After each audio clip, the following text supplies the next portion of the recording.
Business Access TV. Serious about business. Serious about business.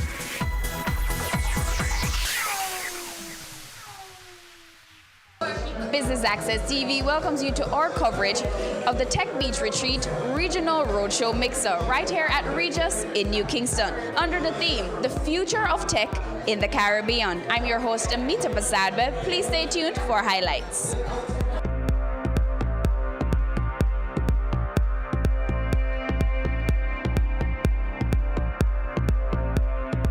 Welcome, one and all. Firstly, apologies. I was planning to wear my tux today, but we were really working up to the last minute before you came to get this center up and running. There's still a few minor touches for us to put on, but I hope you like what you see. So you are here at Regis. We are the world's largest provider of workplace solutions, ranging from products for if you work from home and you just want a more professional image for your business, if you need to pop in to use a meeting room, or for our core products, which are office space. Fully furnished, or bells and whistles included, from your telecoms, IT, even down to your gourmet coffee or during the day. So if you want to have a look to see what we have to offer, please grab one of the Regis team, and we'll be happy to show you around. We also have some goodie bags for you to take away when you leave. And in them, you would have a free lounge pass. So we want you to come and test out our product. If you want to leave your business cards, we will be also doing a prize draw for a free meeting room for a day. And also, we're running a promotion. So anyone that signs up for office space before the end of November, signs up for at least 6 months, we will give you 3 additional months free of charge. So that's a 33% discount. So looking forward to seeing all of those opportunities and those business cards flying in. So thank you very much for popping down, and please grab one of the team if you want to have a look around. You know, I did a self-guided tour by myself around the space earlier this evening. And, you know, I am shocked at how many offices are in here. It is insane. So when you imagine all of these offices being filled with entrepreneurs and businesses all doing work and the kind of energy that can happen in this space, you really know that we're creating something special here. So thank you again, Darin. And now, Kirk, no wine for you, because I'm going to introduce you right now, the man of the evening, who is going to moderate our panel and introduce our panelists, Kirk Hamilton. Some people in the room may be asking, what is Tech Beach?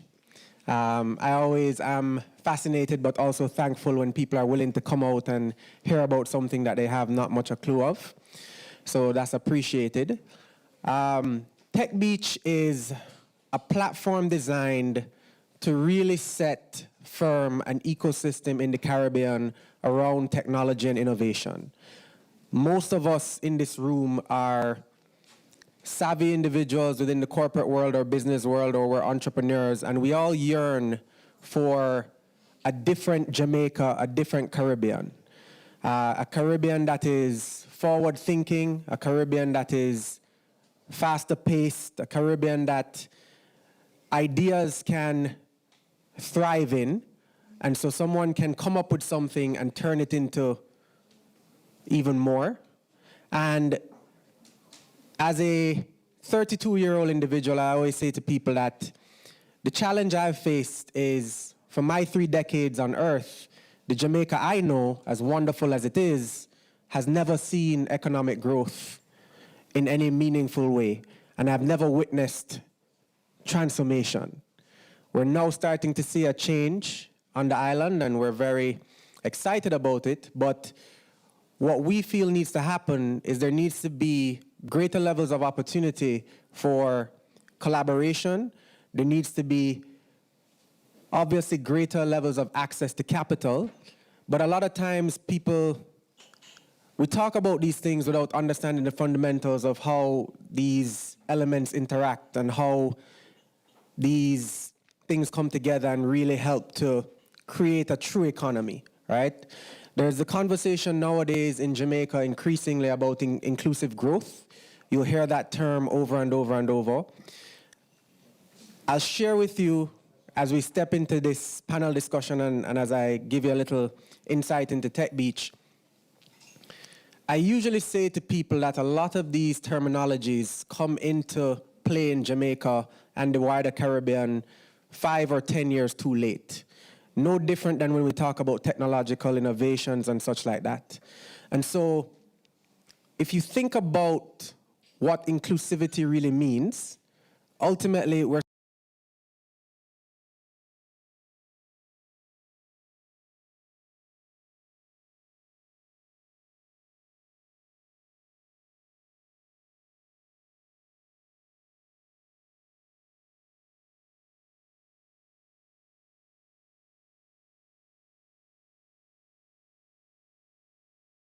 who are blurred.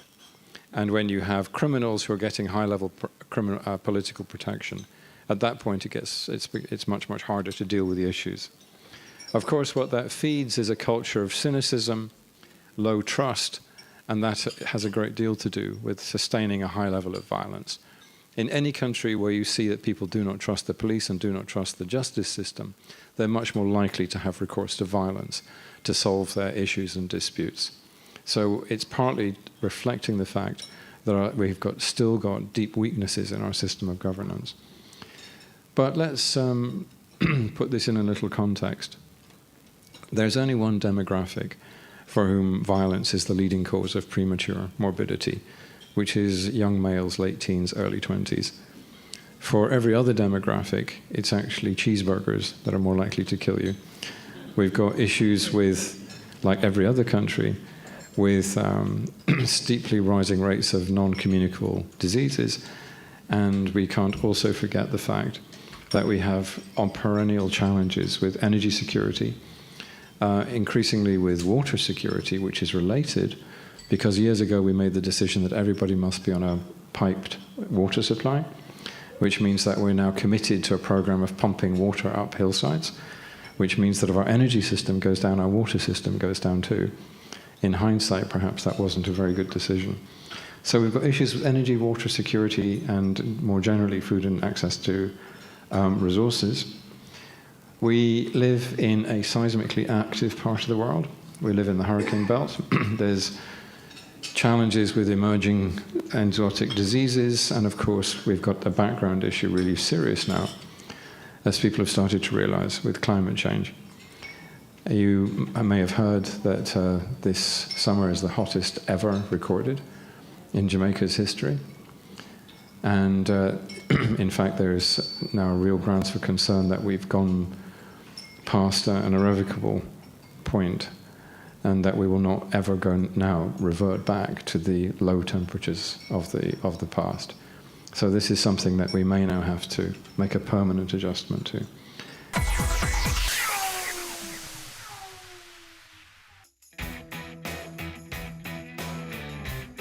I'm Jean Laurie Chin, and I'm the Executive Director of ProCom, ProDev, and CCRP. BATV had heard about our outreach arm, which is a Caribbean community of retired persons. I think BATV is having a very positive impact. And as a result of that excellent feature, we got more members. So clearly people are watching BATV. I always say to my clients, you should have a 360-degree campaign. Do not limit yourself to one media house. And especially those who are in business, I think it's very important to include BATV in their portfolio. Your business matters. Promote it on Business Access TV.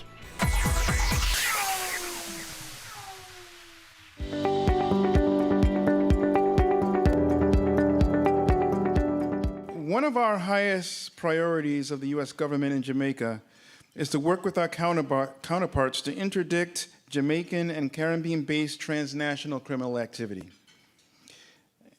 including narcotics and arms trafficking, trafficking in persons, and financial fraud targeting U.S. citizens.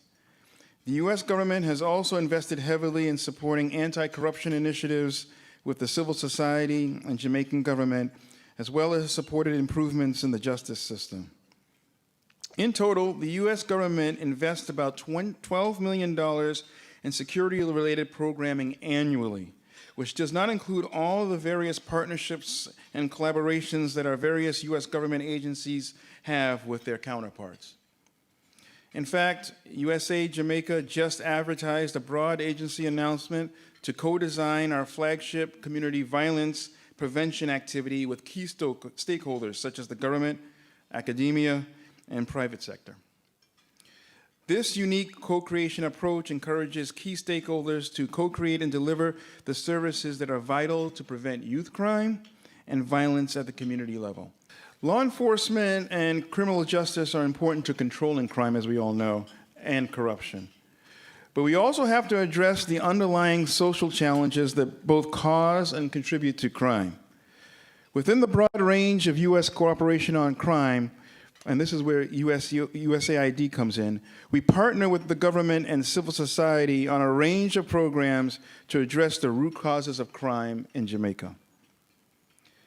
So in the area of community safety and security, and building upon past successes with community-based policing, USAID focuses on the strengthening of community-based and civil society organizations, the promotion of community-driven activities, the development of long-term champions of a culture of lawfulness, and the enhancement of ministries, departments, and agencies of the state to be more community-oriented institutions. In this way, we believe that we contribute to building safer communities, strengthening social cohesion, and improving civic engagement participation.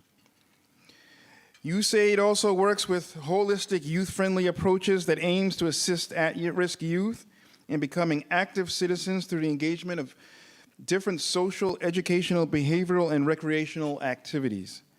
This approach includes three main areas regarding youth involved in criminality: prevention, intervention, and rehabilitation, including diversion activities as alternatives to traditional incarceration for first-time offenders.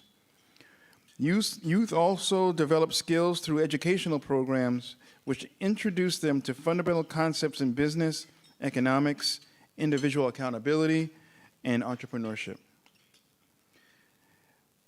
USAID expects that life skills and technical training will increase opportunities for at-risk youth to work within the legitimate economy, thereby reducing the likelihood of involvement in gang and criminal activity.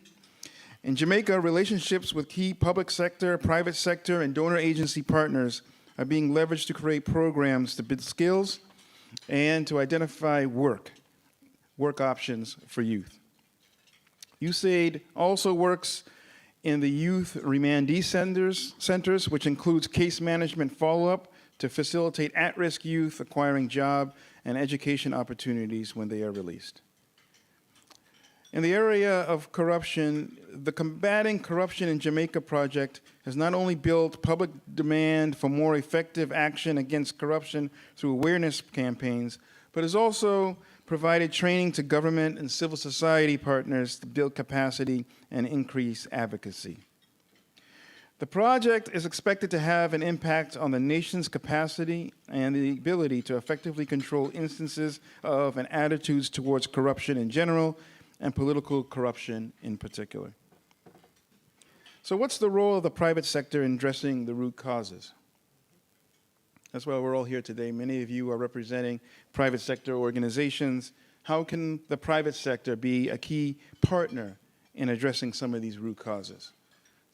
Obviously, many of you are part of the community, and so you have an interest. Your companies are often affected by the high rates of crime and corruption. So it's important that government, international partners who support government, NGOs, and the private sector work together to address these issues. We've all been to various forums on issues surrounding crime in Jamaica. I think the private sector here needs to continue to ask itself what it is doing to address the issue. Clearly, advocacy is important to press for resources, accountability, and support in combating crime. But there's much more that can be done to invest in communities to make them safer and create opportunities for the next generation to be prosperous. Looking ahead, we welcome the opportunity to increase our engagement with the private sector on these challenges because of the energy and innovation that they typically bring to the table. USAID is a learning agency, and we are constantly exploring how to improve our work and increase our impact. So as we streamline our programs and look for new strategic partners, we invite the private sector to partner with us as we both work towards the common goal of helping Jamaicans thrive. There's this sense of a godlike syndrome that during some transactions an oversight body must lap its tail or virtually hold its corner in the name of investment. There are different roles for each stakeholder. Each must stay in their lane and accept criticism when constructively made. On the contrary, ladies and gentlemen, potential investors, in fact, should be happy that the business environment observes the rule of law and that democracy flourishes with built-in checks and balances. If I were an investor about to enter Jamaica, it's incumbent on me and my handlers to look out for red flags and indicators of the environment. I name a few on a list that is not exhaustive. 1, determine the role of the oversight body. It must be effective, efficient, fearless, and it must be respected. What, if any, comment does the oversight body have to say on a process or an investment opportunity that you wish to enter? The engagement, ladies and gentlemen, of investors and investor confidence, existing and thriving, must be viewed on a virtual 2-lane highway.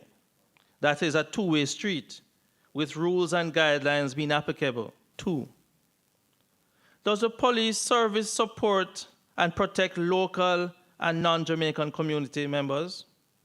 Do they communicate with all persons? Are they accessible at all times? Maintain a presence that the visitor or citizen believes and recognizes that if they do wrong, they'll be detected.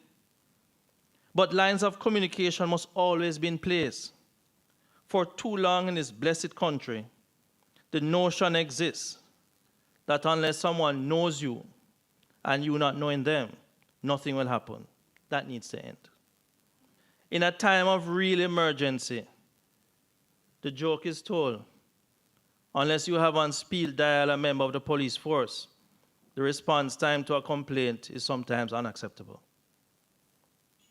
Another thing that I would think an investor would look for, there must be a criminal justice system that is efficient and effective, and we must congratulate the learned Chief Justice for the renaissance and the role of the DPP's office in the renaissance that is taking place now. But we must also have financial services, a banking system, healthcare facilities. They must be adequate, to name a few components. Importantly, ladies and gentlemen, on Jamaica's stock exchange record, Michael Reagan, writing in Bloomberg Business Week, January 18, 2019, states the Jamaican stock exchange is the world's best performing. Its outperformance over the past 5 years is even more striking. Jamaica's stocks have surged almost 300%, more than quadrupling the next best performing national benchmark and septupling the S&P Standard & Poor's 500's advance. I make bold to say that the very important successes must be highlighted, with all the negatives on crime and violence reported in the last 48 hours in Jamaica. Also, the awards in the tourism sector must also be celebrated. However, we must do better. Ladies and gentlemen, what are some of the solutions? Government agencies must work together all the time and set aside jealousies and petty matters which have no place in a professional setting. Interagency cooperation and collaboration must be emphasized and practiced. We must build bridges and stop tearing down, emasculating, and ridiculing persons. The fact that you do not agree is no reason to disrespect. Professionalism is non-negotiable. We must have a review of the timelines to review governance structures. Oftentimes, pieces of legislation give you 3 years to review a legislation. You see in 1 year, nothing is happening.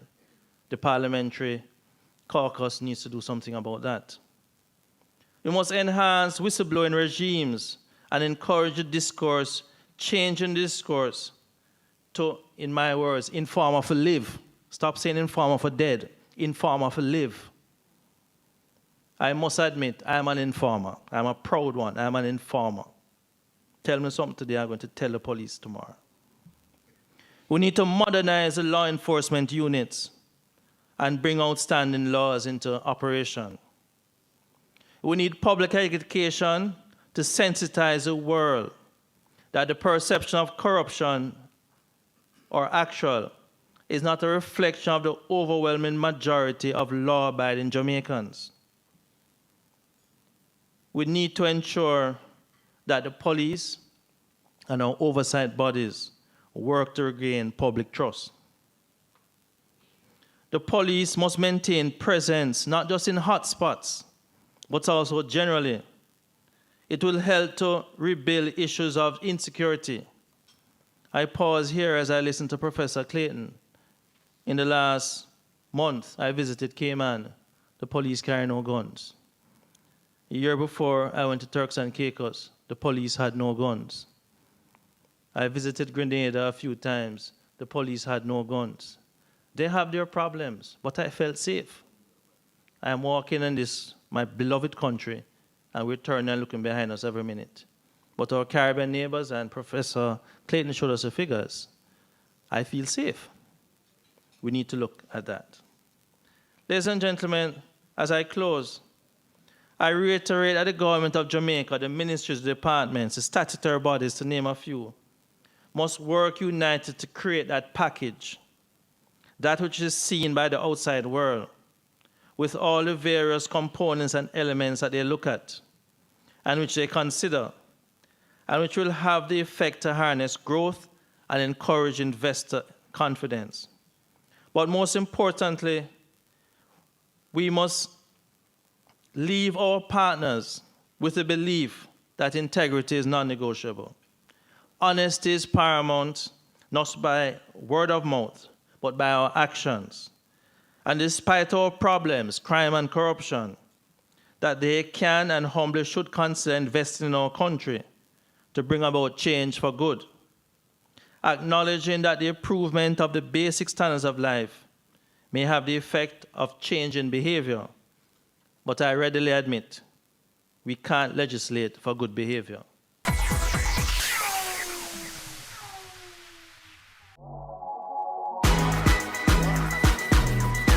The Good Life, your trusted source for useful health and wellness information, lifestyle tips for the mind, body, and soul.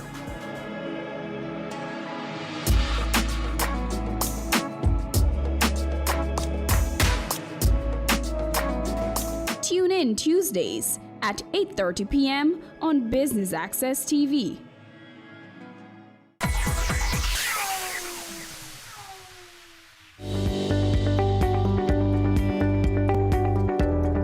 In respect of what it takes to inspire confidence, I'm a plain speaker, and I will say, I believe that what is happening in our country, education is the key.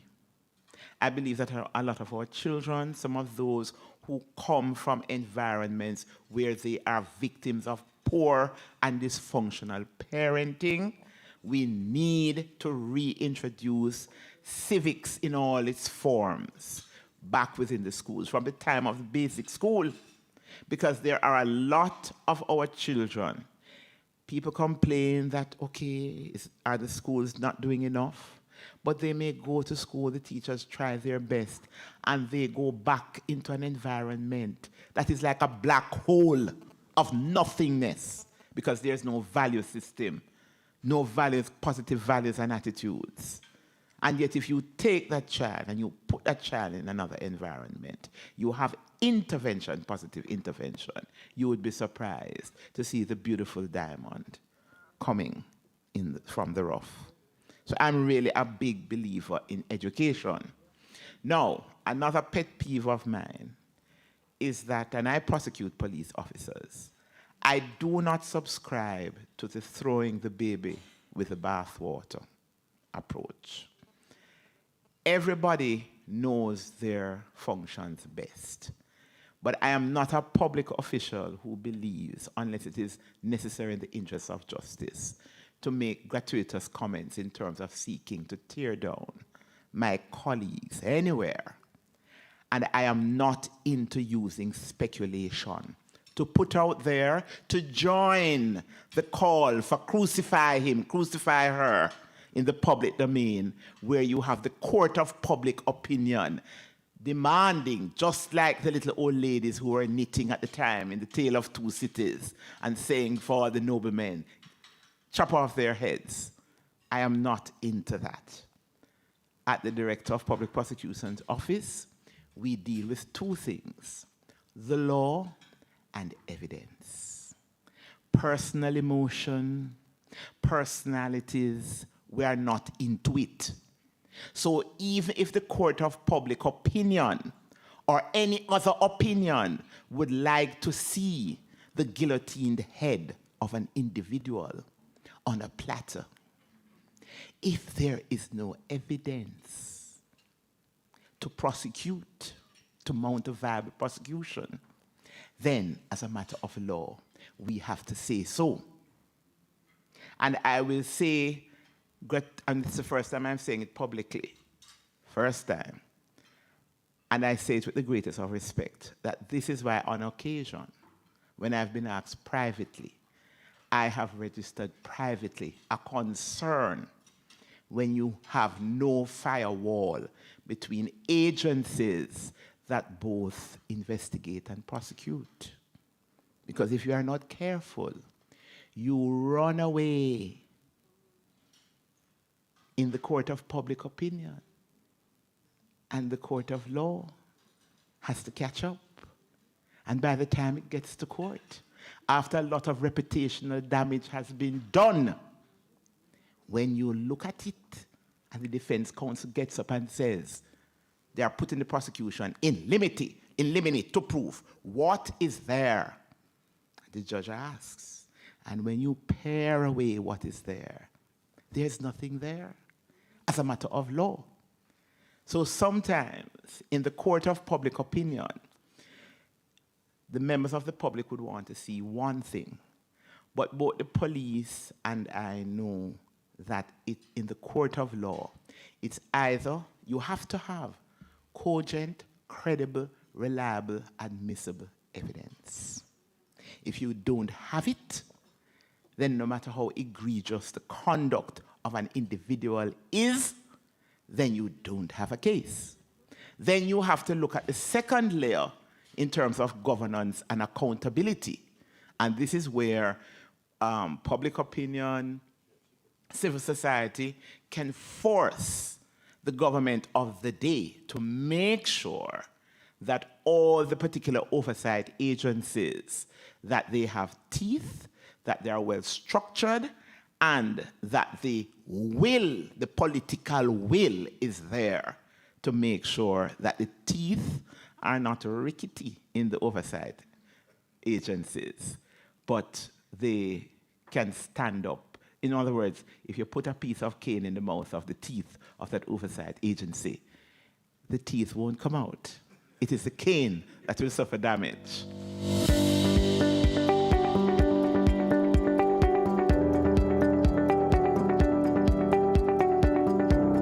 Riveting perspectives and indeed sobering statistics coming from the AmCham empaneled team here at the Jamaica Pegasus Hotel. You're watching Business Access TV, serious about business.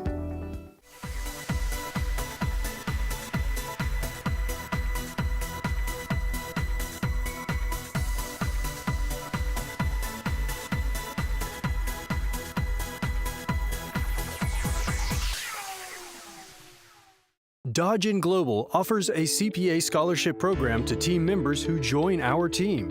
A career in accountancy at Darin Global is a great choice and can offer you excellent job prospects. We believe that an accounting education is the greatest gift you can give yourself or anyone else. Few gifts make as significant an impact as the gift of an accountancy education with a job. It's a contribution that lasts a lifetime in the form of learning, opportunity, and success. Join our team and get the opportunity to be part of our CPA Scholarship Program. This Scholarships Awards Program will be administered by the HR Department of Darin Global. Requirement: first degree in accounting. Employed at Darin Global. Willing to pursue the CPA examination. Here's how to apply. Submit application to Staff Accountant, Darin Global. Email sa@darin.com.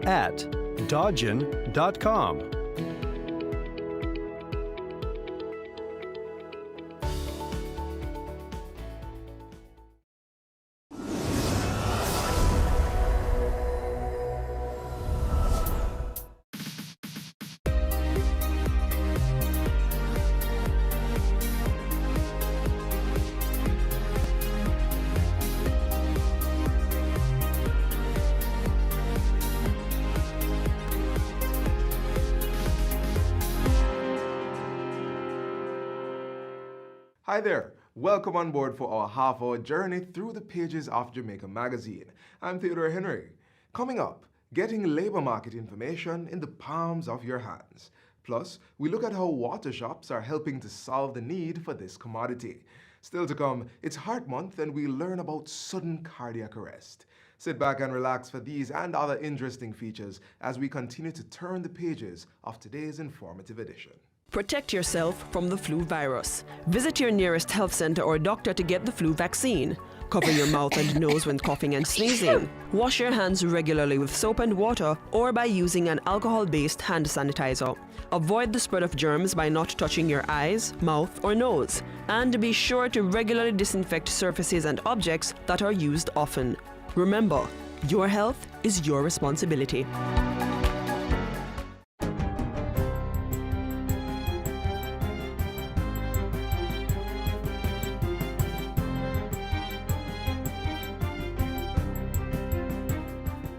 Hi there, I'm Simone Wolf with your JIS News of the Week. Governor General Sir Patrick Allen delivered government's agenda for the 2020-2021 financial year during this week's ceremonial opening of Parliament, declaring that it will be the start of a decade of growth. He identified security as a high priority, in addition to accelerated investments in infrastructure, renewable energy, skills development, and environmental protection. We will be building smart infrastructure with fiber optics, cameras, and sensors designed and embedded into our infrastructure assets. On Tuesday afternoon, Finance Minister Nigel Clark tabled the estimates of expenditure for the 2020-2021 financial year, revealing that government projects to spend the largest portion of its $852 billion budget on the economy, education, national security, and health. On Thursday, the Ministry of Health and Wellness confirmed that the test results came back negative for all 3 patients who were placed in isolation for investigation of COVID-19, previously known as the novel coronavirus. All 3 patients will now be discharged given their negative test results. Meanwhile, a team from the Pan American Health Organization, PAHO, is now on the island, training local laboratory staff to test for COVID-19. By the following week, we expect that we will have the capacity to test. Now, this is very fortunate for us because it's not every country is going to have that capacity. Major development works will start on 4 health centers in St. James within the next 2 months. This will benefit about 15,000 residents and 70 healthcare workers across the 4 communities served by the Granville, Adelphi, Barretttown, and Flanker health centers. Apart from the upgrades that will be done, there's also going to be more personnel, more equipment, and greater levels of curative services. Work has begun on the Port Maria Police Station in St. Mary, which will also be the divisional headquarters. The 4-story facility is being built at a cost of $250 million through funding from the National Housing Trust. It's a big investment, but we consider it necessary, not only for the security of the population, but to give our policemen and women the tools to work with effectively across Jamaica. And I'm confident I have no doubt in my mind that once the officers are given the right working conditions and the appropriate tools, they will get crime under control in Jamaica and make the public safe to operate in. Meanwhile, the Ministry of National Security will be spending $400 million under its security strengthening project in the new fiscal year. This government is committed to improving not the working conditions of the police force and to providing the police with adequate resources to fight the criminal network. And as of March 1, 2020, government will be providing monthly financial assistance to athletes preparing to compete in the upcoming Olympic Games in Japan. Beginning March 1 and continuing into mid-July of this year, athletes who have qualified or are on the brink of qualification for the Olympic and Paralympic Games in Tokyo will receive $20,000 per week towards their preparation, to be disbursed on a monthly basis. This is a long-term effort by this administration to provide the necessary support systems to ensure that the well-being of our athletes is sustained. The news was revealed by the Sport Minister during the recent unveiling ceremony for Asafa Powell's statue at the National Stadium in Kingston. Those were some of the stories making news this week. I'm Simone Wolfe.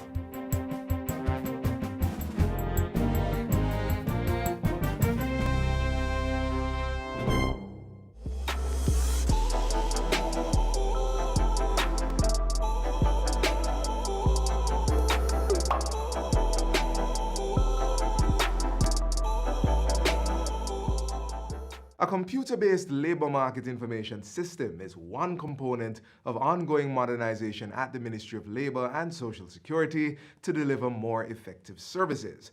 Businesses and job seekers can now access relevant labor market information, post-employment opportunities, and make applications for jobs using this online portal. Let's find out more.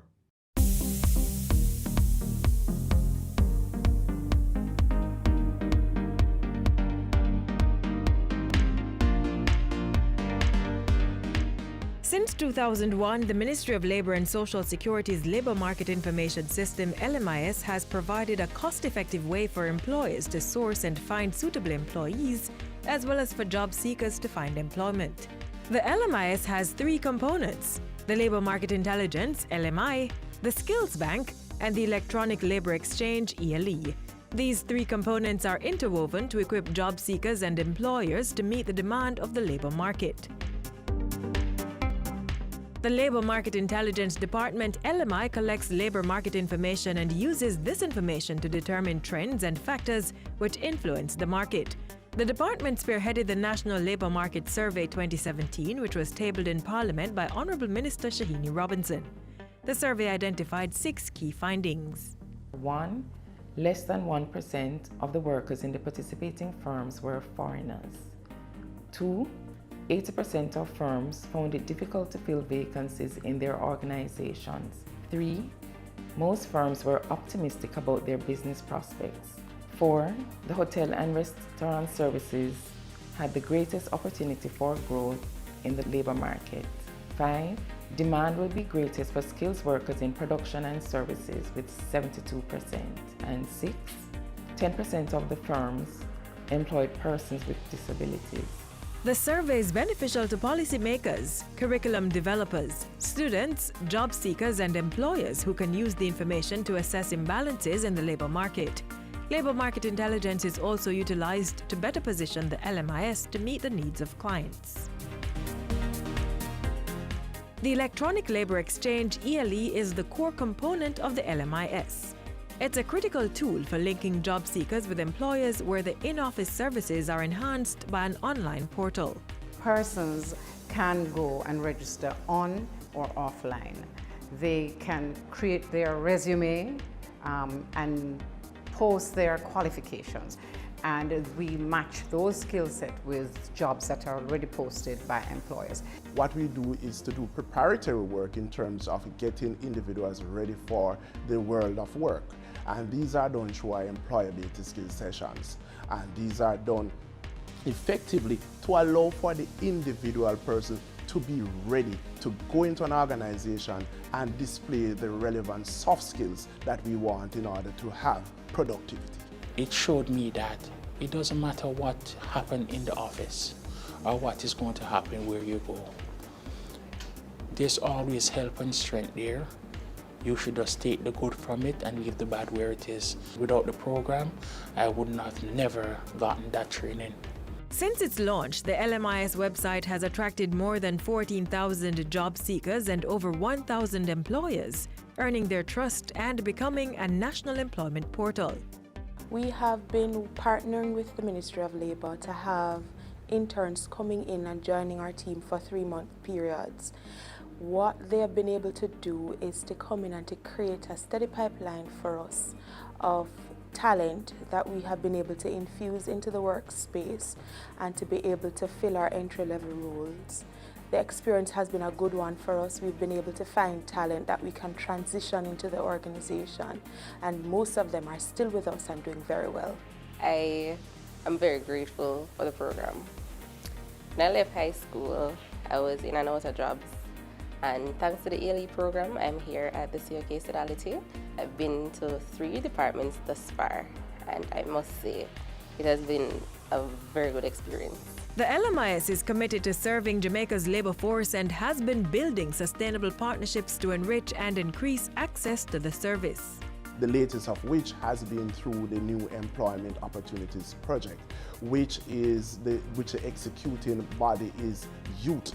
And what that does is to allow for our individuals who are conducting our employability skills sessions to be trained in global standards as to how to do it. It also facilitates a development of a mobile app that would allow for individuals to be able to access our web portal. In seeking to cement the public-private partnership, we have signed a memorandum of understanding with the Jamaica Library Service, with the Manchester Chamber of Commerce, and we intend to do that island-wide. Through this MOU, job seekers are able to use both facilities to access the services of the ELE portal, effectively allowing the LMIS increased penetration across the island.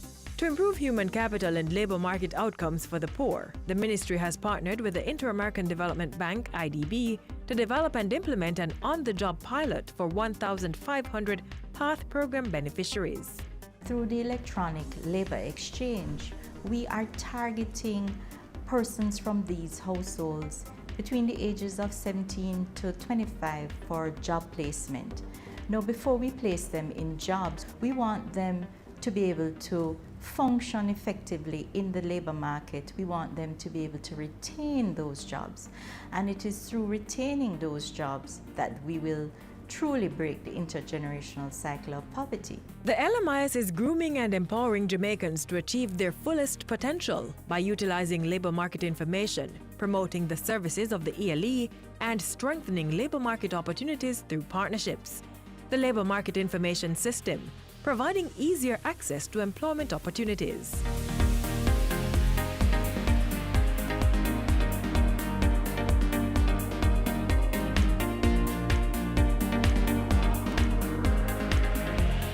Whatever illness you might have, it is important to visit the doctor at the earliest sign of sickness.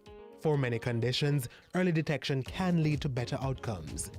Don't stay at home and self-medicate and allow your condition to worsen before going to the doctor. If you are a youngster, young child, 14 and younger, older person, or you have a compromised immune system, you have an underlying illness, a cancer patient, a diabetic patient, then your system is compromised. You need to see the doctor quickly and let the doctor prescribe. Visiting your doctor early protects your health, so you can enjoy more moments, more life. The government is working to get potable water to people in areas where it's not readily piped for domestic use. One strategy being utilized to help fill the need is the establishment of water shops. More on that in this next feature. You see, sir, no water. This is what I've got to put up with. We have responded in a way to try to get water to communities.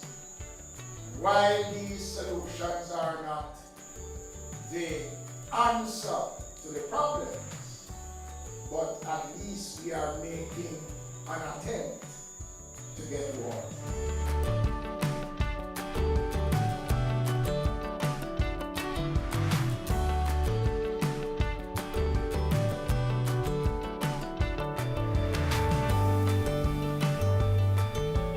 This water shop ground was broken in 2016, and it actually was brought into operation November 16, 2017. This water shop presently serves approximately 60 people per week and dispense about 8,000 gallons of water on a weekly basis. The Penance Water Shop is the first such facility to be established in the country. More than 3 years later, the Ministry of Local Government and Community Development has commissioned into service over 7 water shops across the island. Parishes such as St. Elizabeth, Clarendon, Manchester and Portland are happy to have unlimited access to potable water. These water shops have quenched the thirsts of many residents who do not have the precious commodity flowing through their taps. And we provided this water free of cost. Well, I've got 2 tanks. I don't drink the tank water. My husband, sometimes we went on the road to get water, but since this water is here, he fetched the water from here for drinking. That's how we get water. Penance is one of these rural communities, largely farming, with a population of over 3,000 people. There are a lot of people here, of course, and one of the challenges we have is lack of running water. The district is not adequately served by any water system. There was once upon a time that water came from the northern side of the parish, but because of the increase in population, we get water here just every now and again, a little trickle. It's really rainwater that suffices the citizens, and the river. There's a river nearby that they also use for washing and other purposes. I appreciate it that the water shop is here. We can come and catch water when we want, drink water. So at this point in time, I think that this is probably the only reliable source of potable water for the citizens of Penance and the surrounding communities. It's Crooked River, Prospect, Main Ridge, Mullet Hall, Dank Savoy, Summerfield, Beckford Crawl, Iron Gate, Blackwoods. In fact, almost all the communities surrounding Penance, we have residents using this water shop. This water is bought from the NWC system. It's treated water, and then when it comes here, it's again treated. So it's chlorinated from the NWC system, and then it is filtered here. So what you have is proper drinking water being dispensed at this facility. Tastes good because you cannot taste no chlorine in it. It's just crystal clear and drink very light. I drink this water, and I don't put it on the fridge. I just catch it, put it down, and I just drink when I want water to drink. It tastes good. Most people really appreciate the services being offered here. Of course, they will also tell you that they would prefer for the water to be come directly to their homes, and they are willing to pay for it. So this water shop really wasn't intended to be the end in itself. The long-term plan, of course, is to have a proper water source and water piped to the individual homes, wherein it is metered and paid for.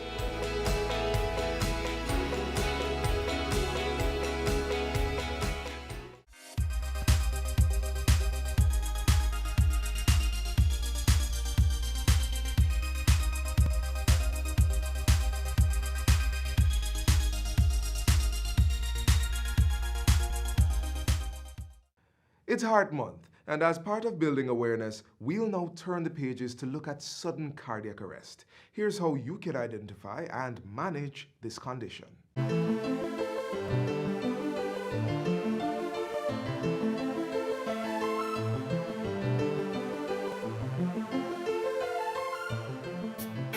You're up and about, going through your routine activities.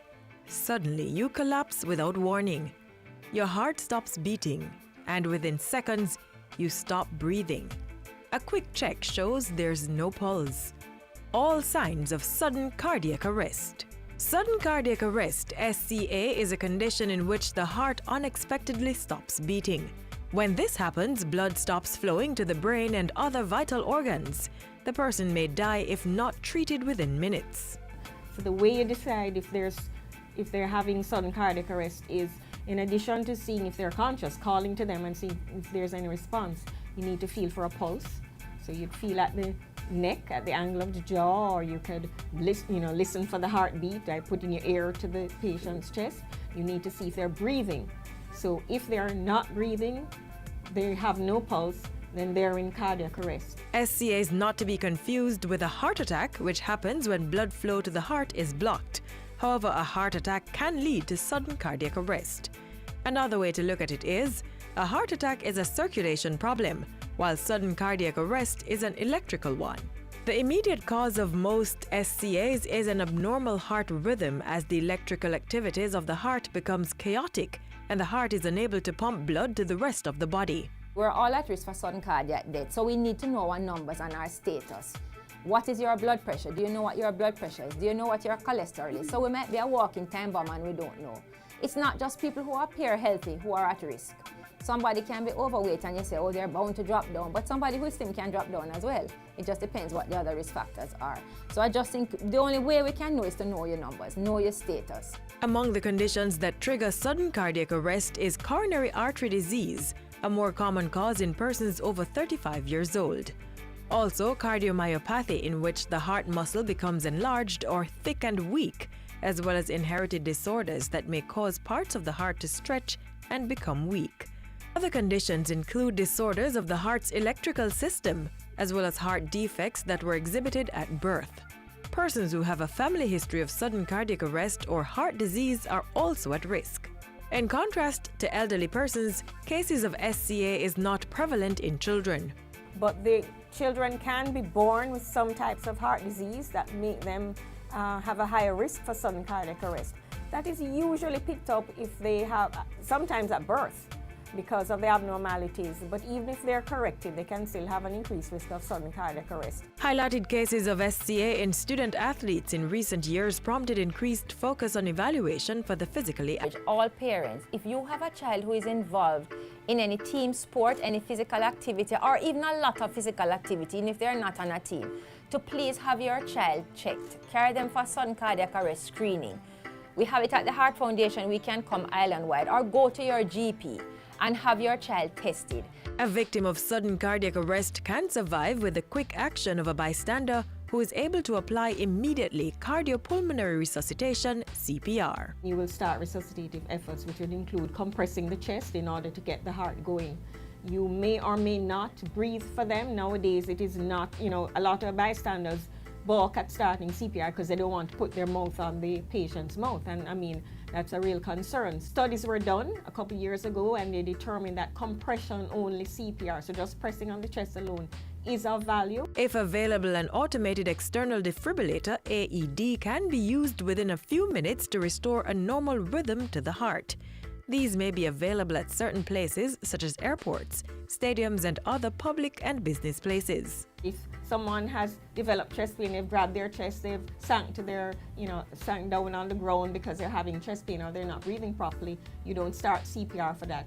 They need to get to medical attention immediately. But you would only start CPR if the patient is pulseless and not breathing. Following that bit of first intervention, which must take place within the first 4 to 5 minutes of sudden cardiac arrest, the patient will need to be moved immediately to a hospital. The Ministry of Health since 1996 has been partnering with the Ministry of Local Government through the Jamaica Fire Brigade to expand its provision of pre-hospital service. We recognize that transportation of patients to hospital is a vital part of the chain of survival. Certainly from the patient suffers an incident to the point at which they reach hospital and get care.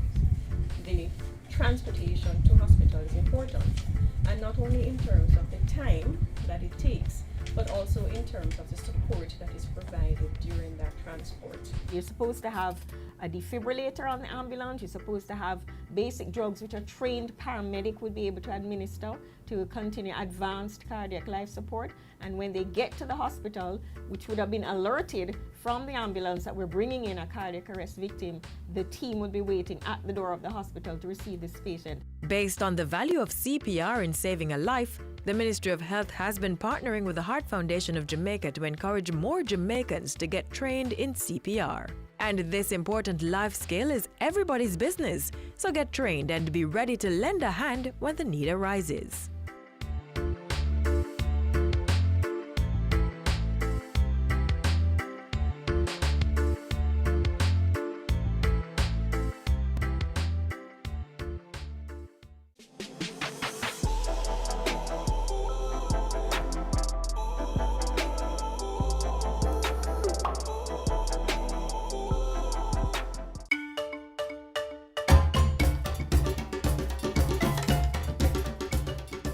On the board this week, the National Fisheries Authority is reminding fisherfolk, traders and the public at large that the conch close season remains in effect and continues until March 31, 2020.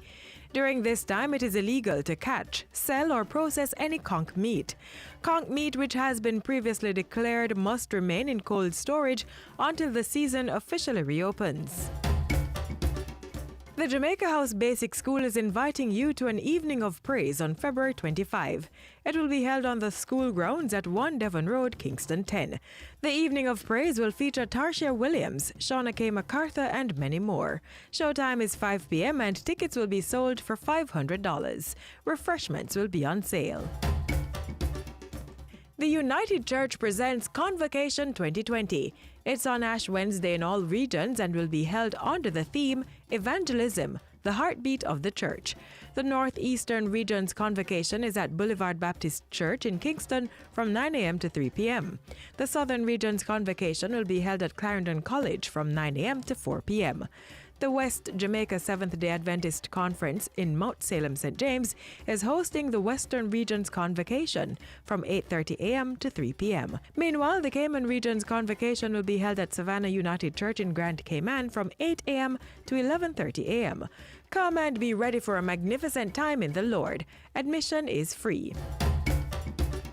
Also on the community notice board, the Post and Telecommunications Department's Central Sorting Office, located at 6 to 10 South Camp Road in Kingston, wishes to advise customers that all outbound mail items to China and Hong Kong, with the exception of fast-track shipments, are now suspended until further notice.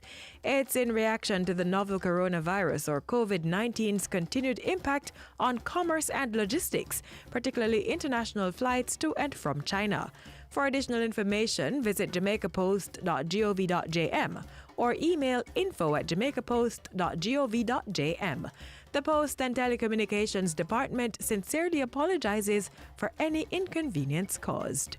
And that's all for your community notices this Saturday. If you have an event to share on our notice board, give us a call at 876-922-8680. or email cbishop@jis.gov.jm.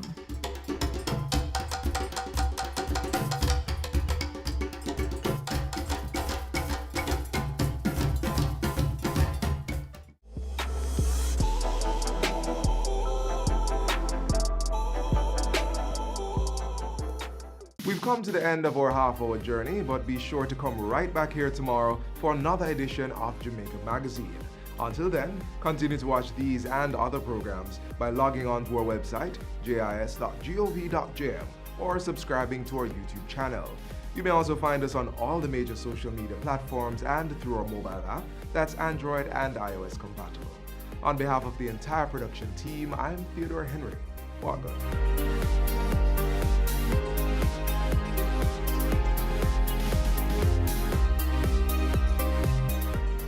This has been a production of the Jamaica Information Service, the voice of Jamaica.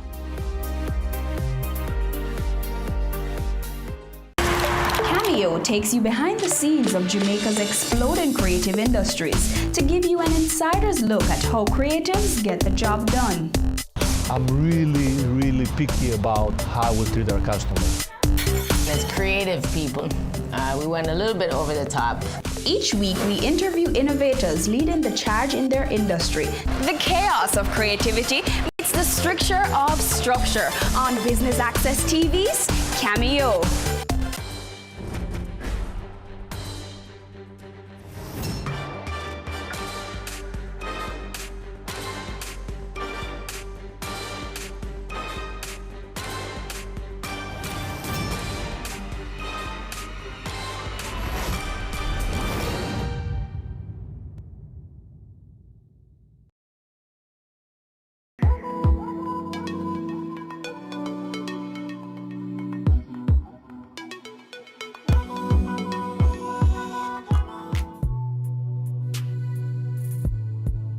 Jamaican music has captivated many countries across the world.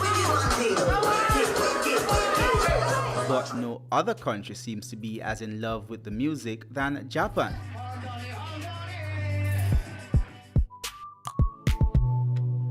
From Japan's first dancehall queen, Junko Kudo, to the globally renowned Mighty Crown sound system. One thing me I tell you, yo, reggae music a universal thing, you know.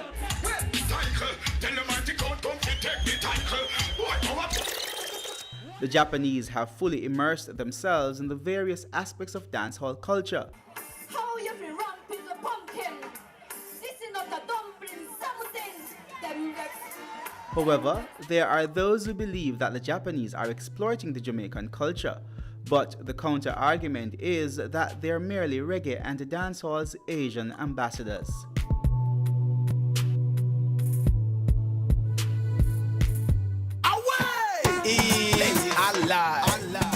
My DJ name is Bagya Marie. I have a sound system in Jamaica. Twitter and YouTube, some of them Dex. Instagram or Facebook, some of them Dex. My name is Rankin Pumpkin. I'm a Japanese reggae music artist. Them Dex, to me a Japanese, some of them.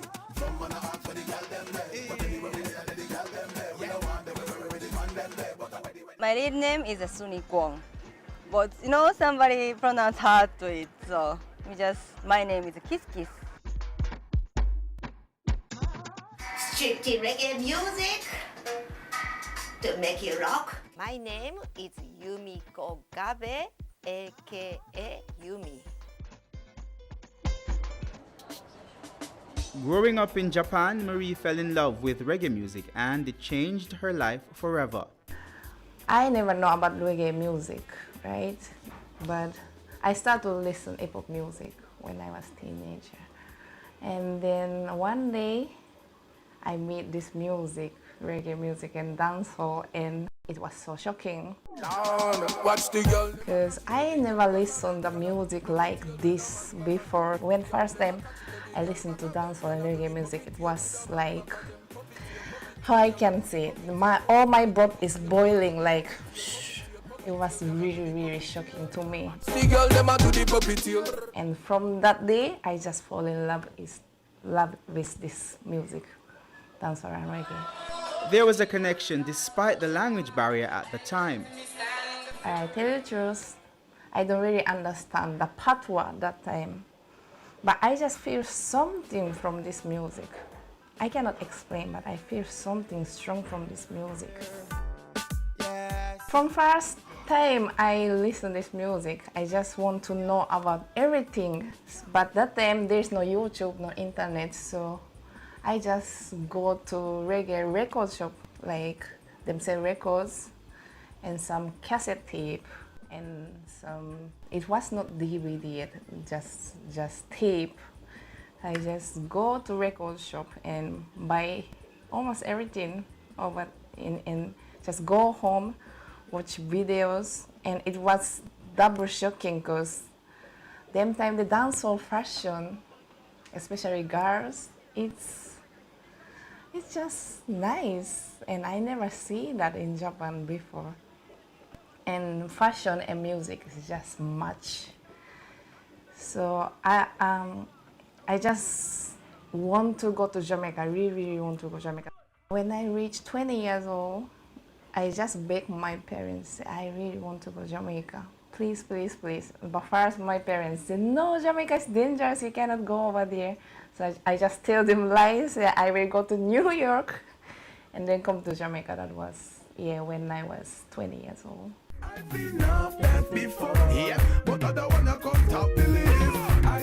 I came to Jamaica with Junko. She was a dancer queen, 2002. And Junko showed me a lot of things in Jamaica. And that time there's no so much Japanese people is coming to Jamaica, especially girls. And then time that everybody said, don't go to ghetto dance.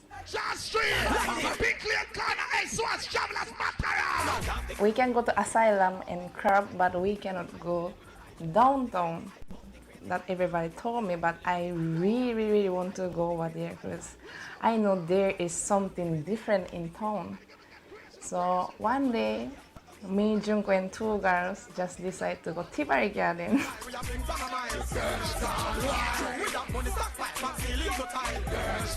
And going to Tibari Garden, it was wow.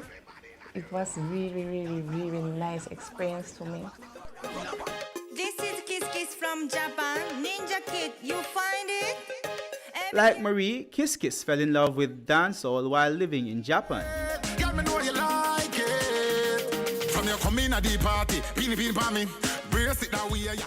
I just want little exercise with dancing. I went to dancing class. I watched like hip hop dancing and dancehall dancing. So I just shocked, like me have to learn this. Me just feel like that, and me take class like three times 4 weeks. And one teacher, she teach me. She went Jamaica when Bogle dead.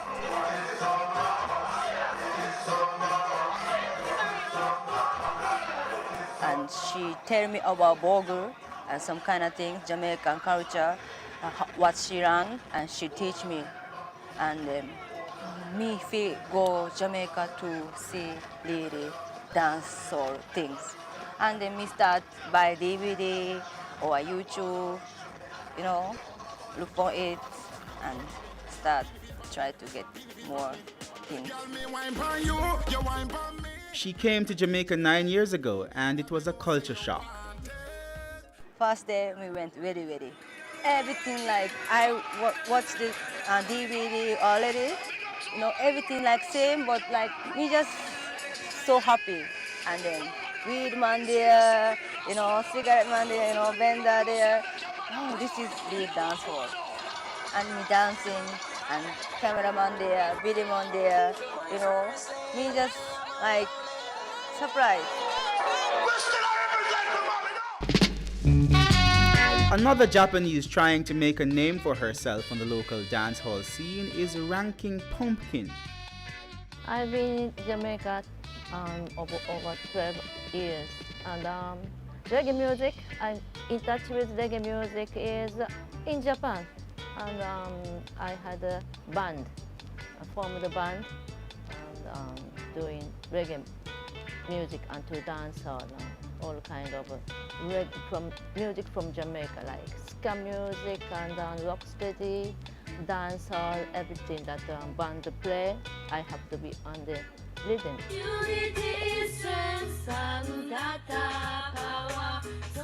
I visit Jamaica and I get a culture shock and also language differences, and I have to study English, and I want more the culture to learn to write the lyrics. That is where Rankin Pumpkin honed her skills, which would land her a spot on dancehall's most coveted talent show stage. Them vex, them vex, them vex, them vex. Chew me a Japanese. After making it to the final show, many were disappointed that Rankin Pumpkin was unable to deliver during the clash. Last Saturday, you come on the stage, walk like you a ninja. Your friend tell me that I already frog. Bondad, Linda.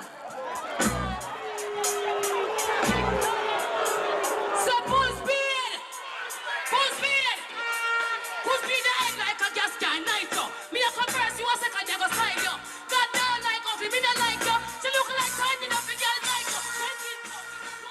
the journey is not really one day thing, and whole about 3 months and a half, and that journey it make myself a lot of experience, and all I confusion coming to the final, so I couldn't make that the to winning. But after that, I know many people vote for me, and I really sorry for. I can say I'm sorry that I couldn't made it.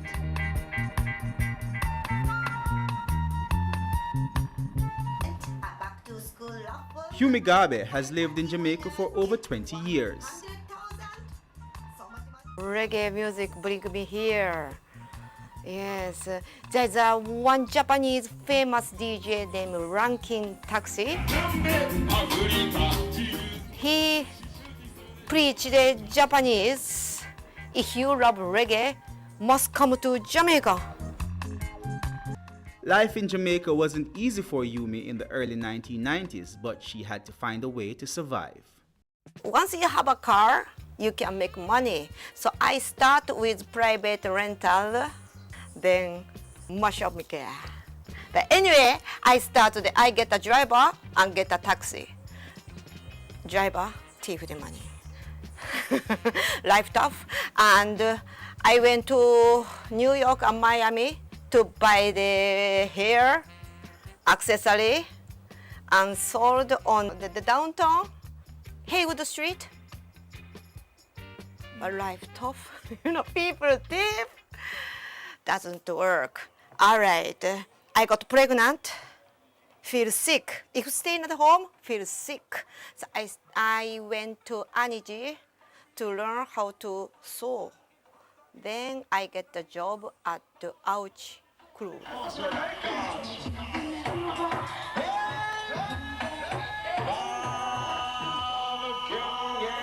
I met a man and get married. I get permanent residence. They get pregnant next year. But life was tough. Yumi's husband was killed when their daughter was only a toddler, leaving her to care for the child alone. I don't want to get depressed, so I kept myself busy. So I don't have no time to get confused. Also, I can make the money same time if I make myself busy.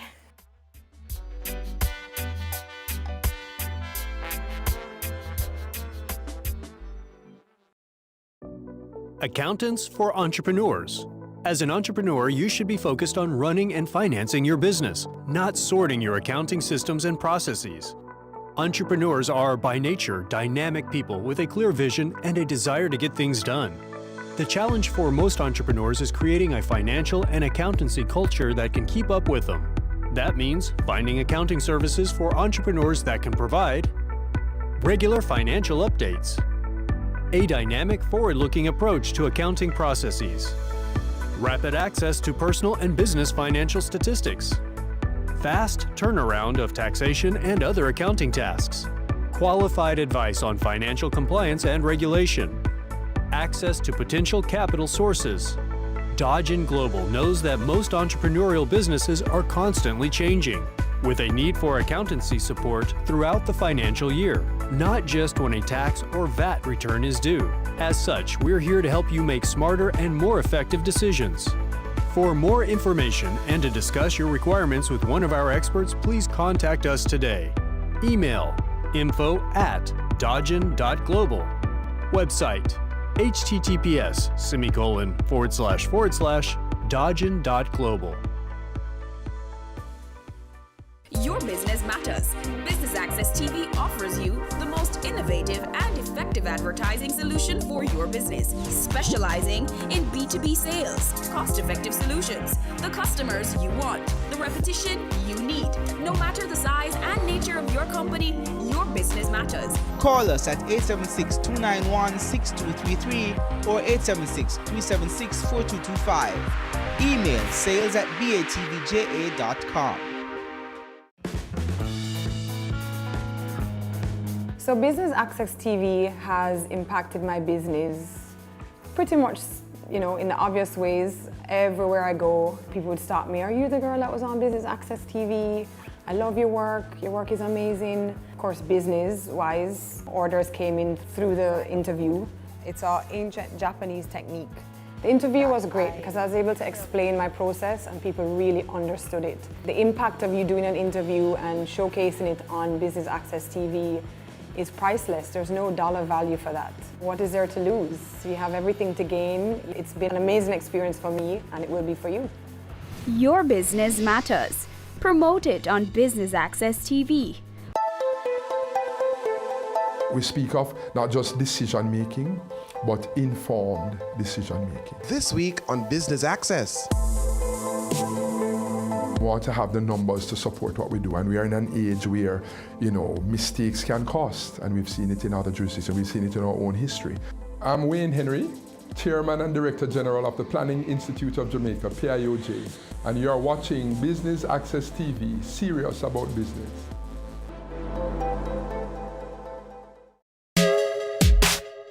I'm Adam Stewart.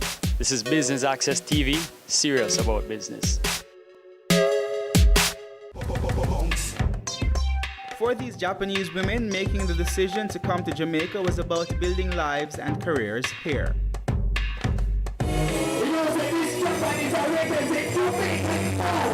When I was in Japan, when I was a teenager, I used to work in record shop because I really want to know more about Jamaican culture and music. So I go to school, after school, I work in record shop. So I learn how to play music, like in them time they use records. So I know how to touch turntable and mix song then. So it's really natural to me to turn selector. I just go to club and look what selector do and just catch it.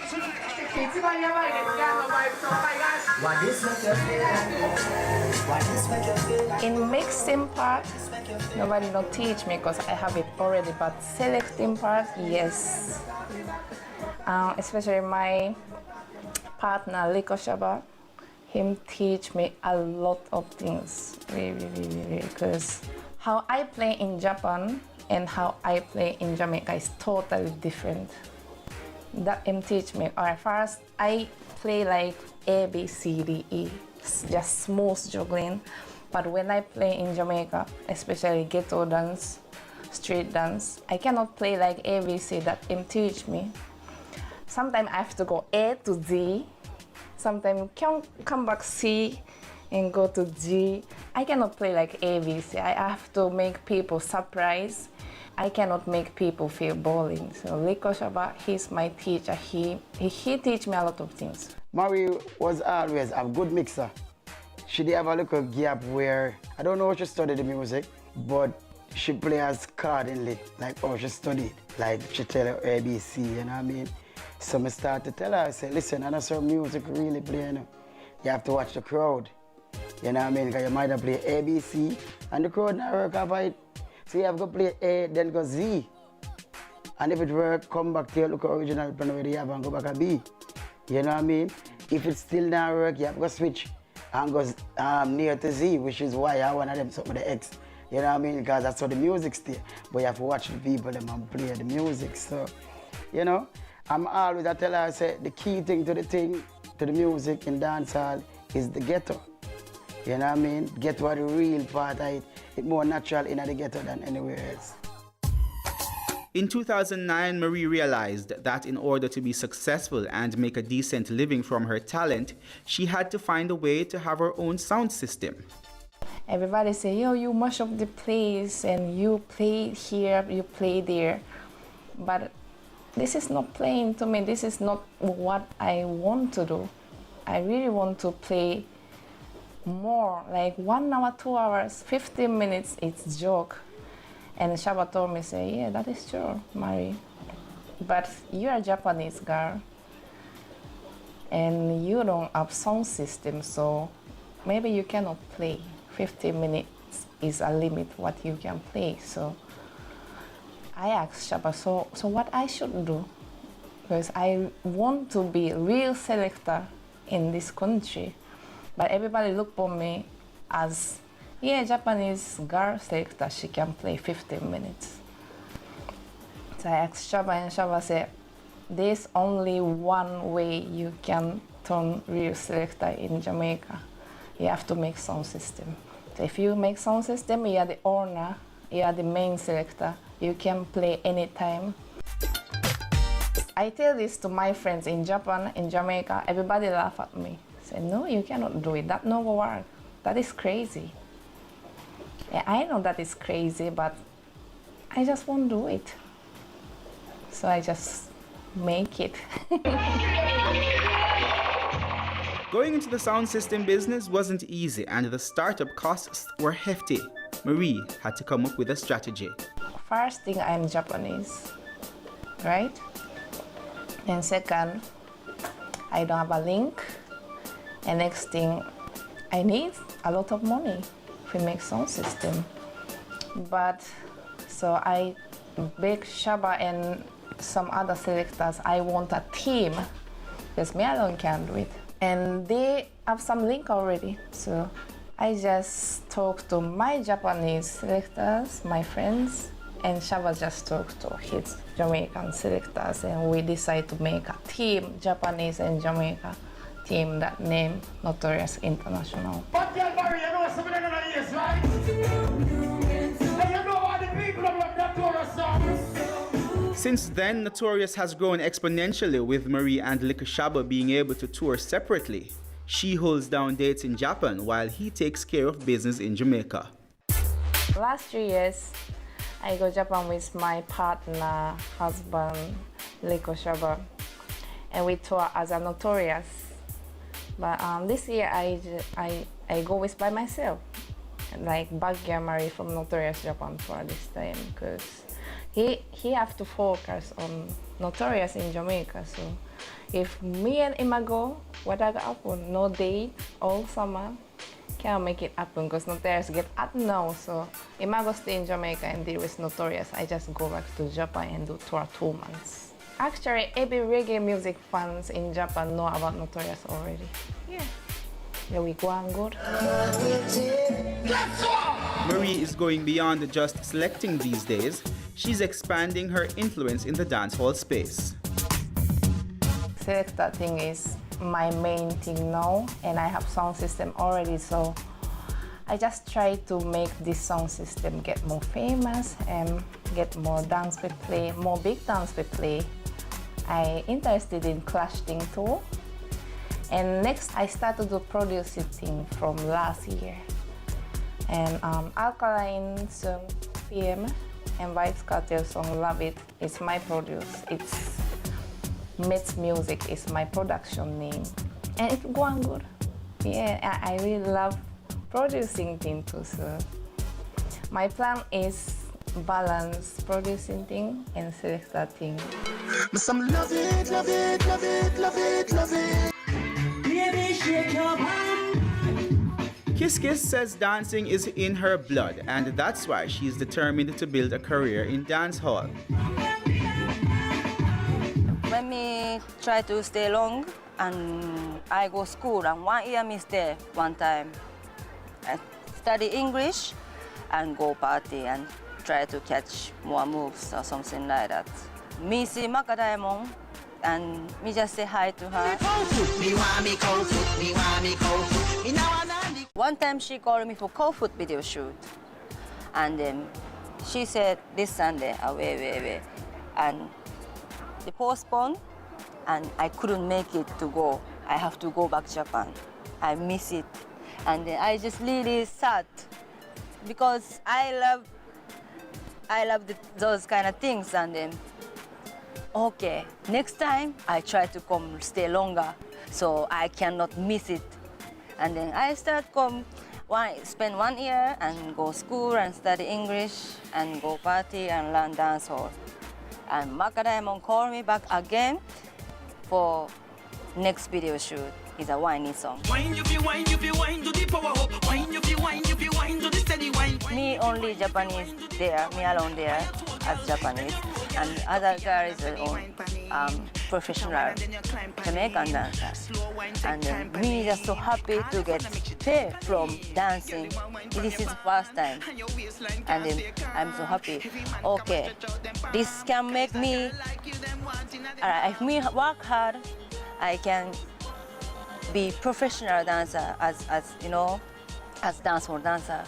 I feel like so, and then I just work hard. I don't want them to say she can't dance because she is Japanese, she don't understand. That's why I don't want people say so.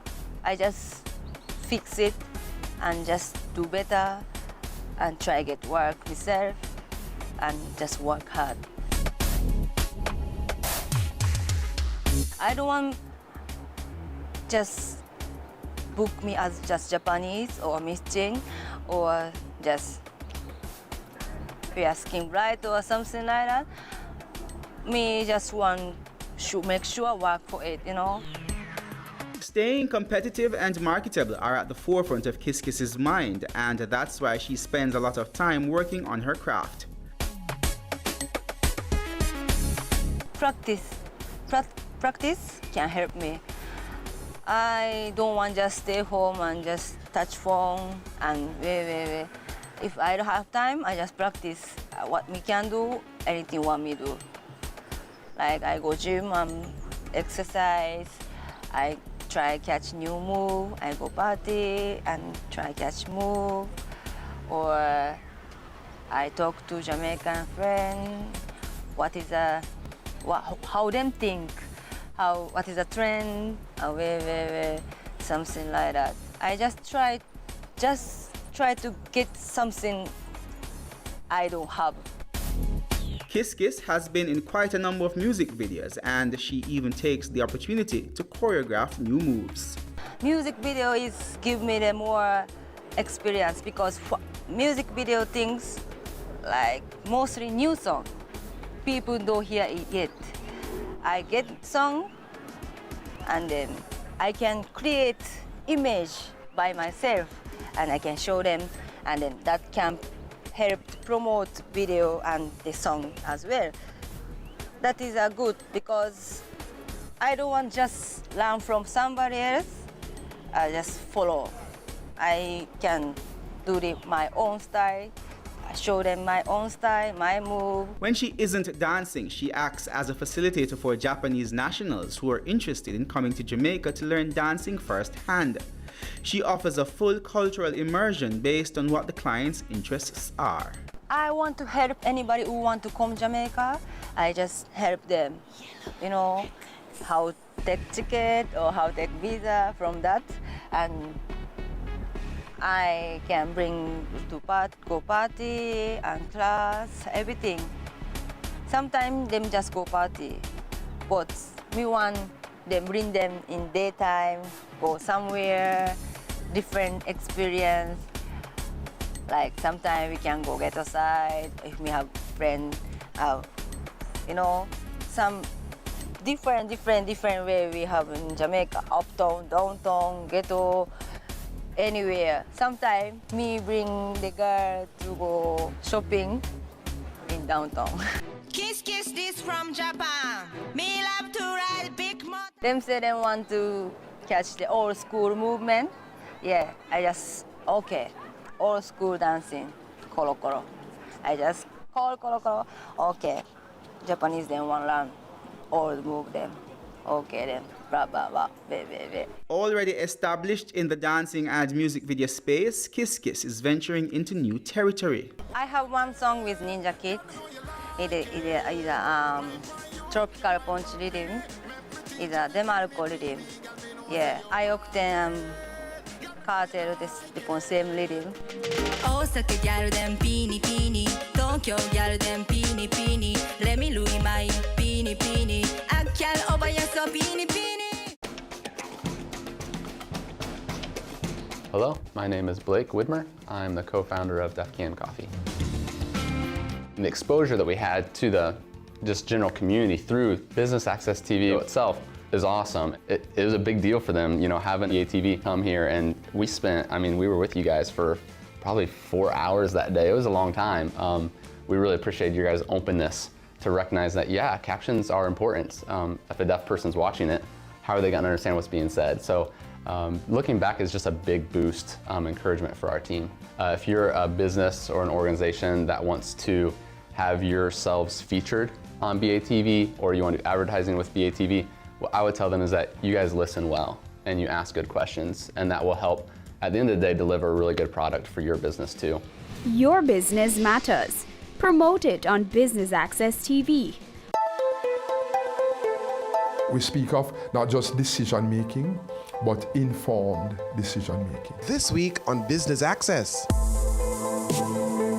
We want to have the numbers to support what we do, and we are in an age where, you know, mistakes can cost, and we've seen it in other jurisdictions, we've seen it in our own history. I'm Wayne Henry, Chairman and Director General of the Planning Institute of Jamaica, PIOJ, and you're watching Business Access TV, serious about business.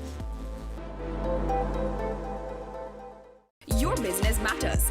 Business Access TV offers you the most innovative and effective advertising solution for your business, specializing in B2B sales, cost-effective solutions, the customers you want, the repetition you need. No matter the size and nature of your company, your business matters. Call us at 876-291-6233 or 876-376-4225. Email sales@batvja.com.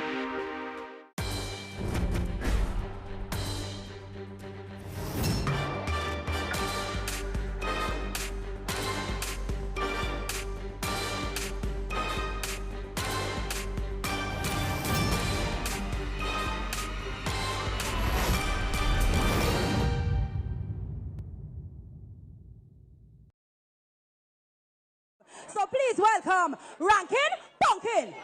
Bob Marley introduced reggae music to Japan 1979. Magnum Kings and Queens of Dancehall Season 10 was an incredible platform for Rankin Punkin to showcase her talent. One love.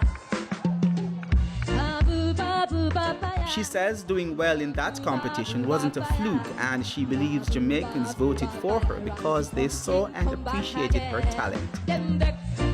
The lyrics is very conscious and not really derogative, and so even people who don't watch it, Magnum Kings and Queens, they start to watch because of me upon it, and also church people also embrace what I'm doing, and so that different from little picnic to elder people watch the Magnum, so I get a lot of viewers. She says she'll be using the exposure received from the Magnum competition as a launching pad to build her career.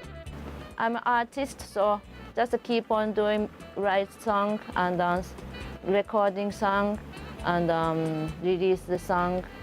Keep on same routine that before Magnum, but I get the popularity because of Magnum Kings and Queens, so that is a very good exposure to me.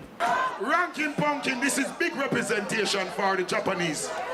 To reach this far in this competition among beer hardcore battling Jamaican artists. I got many fans. Jamaica also abroad, like maybe Jamaican community all over the world. So people watch Rankin Punkin Next Step. Rankin Punkin has been on several shows locally since the Magnum competition.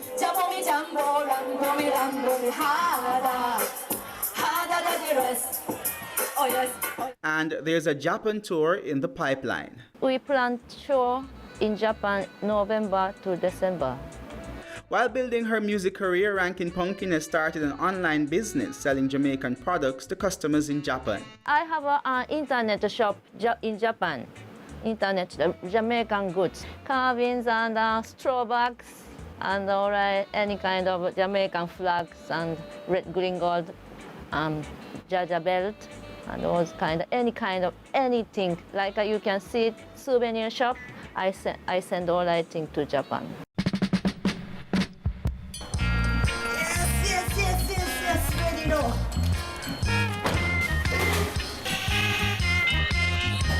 It's almost 2 a.m. and Yumi is heading to work. After years of participating in and winning numerous sound clashes, she's landed a job as a disc jock at Sun City Radio in Portmore. Stick to Reggae Wednesday on Sun City 104.9 FM. One time, I was play sound in front of the Exodus studio. Money was a little bit, sometimes the people borrow out, me don't have no money, but I still, me alone selected sound, I still work hard. And Sun City disc jockey was there, and he liked what I play, all the kind of the music, foundation music. So he told the management team of the Sun City Radio. Then I got interview, got job. I used to play everything, dancehall, everything, especially cartel music. You know, I have a studio, not nice was here. Alkaline bus from this here, the studio. But nowadays, I start to play the more dig deeper. I start to play foundation music. Yumi doesn't mind playing in the wee hours of the morning, as that is prime time in Japan. She sees it as a way of building on the success she has had as a selector. Good morning, that was the voice of Mr. Hollis Andy. Time is 2:36 a.m. I went to one car sound crash, mobile sound crash. Then I thought that was easy. I used to cut the plate for the Japanese. Sometimes I beg the plate for the artist. So them time I don't have no sound. I don't know how to select the sound. But I had some dub plate, tough dub plate. All right, first sound crash. The setting of the sound system wasn't right, so I lose. Second crash, I came back harder. So I got 2 trophies, dub for dub and 45. I got 2 trophies. Then after that, many more trophies. Even I went to Cayman Island and killed the champion sound over there and came back Jamaica with a big trophy. She says she views herself as an ambassador for Jamaican music. I try. Yes, I try, yes. Anytime I went out, strictly reggae music. I don't play R&B. Anytime I went outside of Jamaica.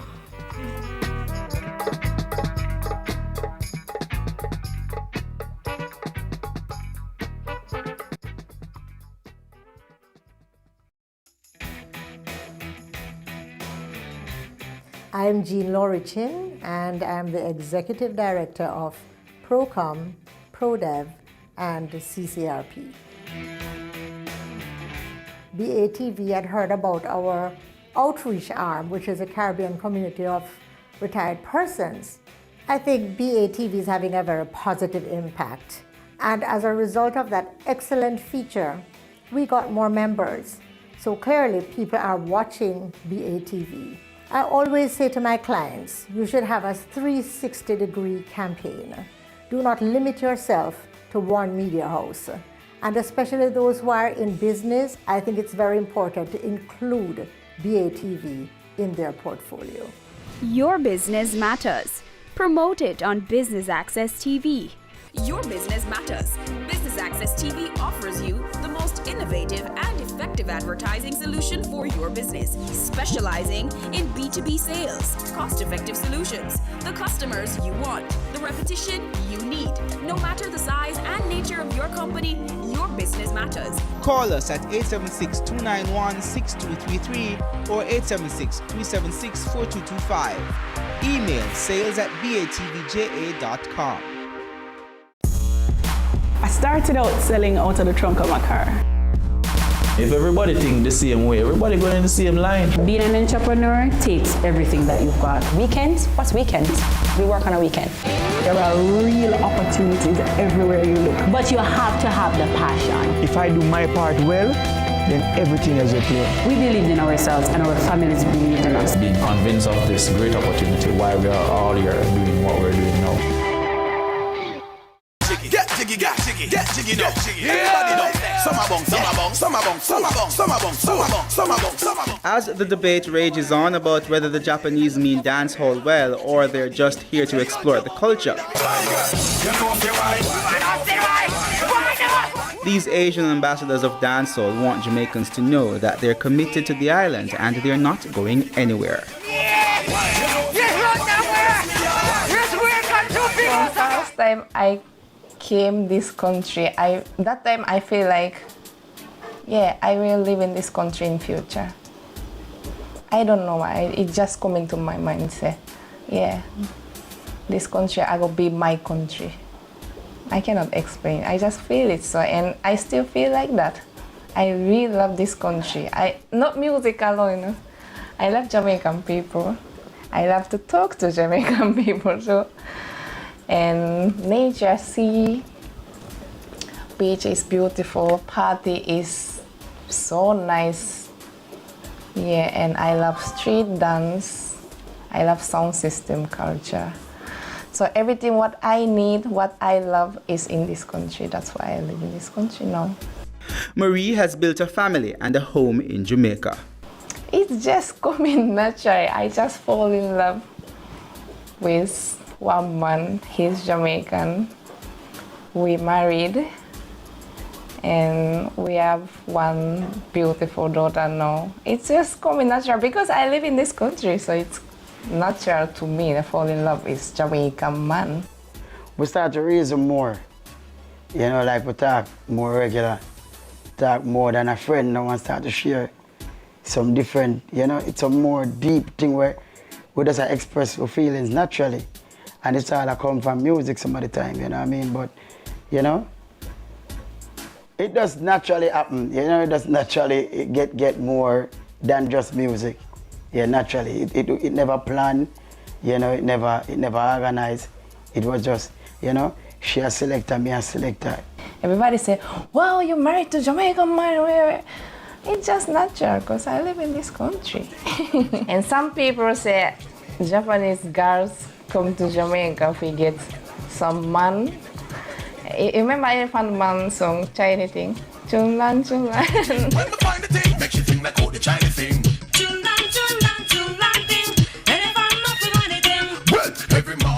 She says Jamaicans shouldn't be too mad about the Japanese who come to Jamaica, learn the dance moves and music, and then go back to Japan. I think that is a good thing. Why not? Because we promote your country culture and music. And I really want reggae music get bigger in Japan because reggae music and dancehall music is great music.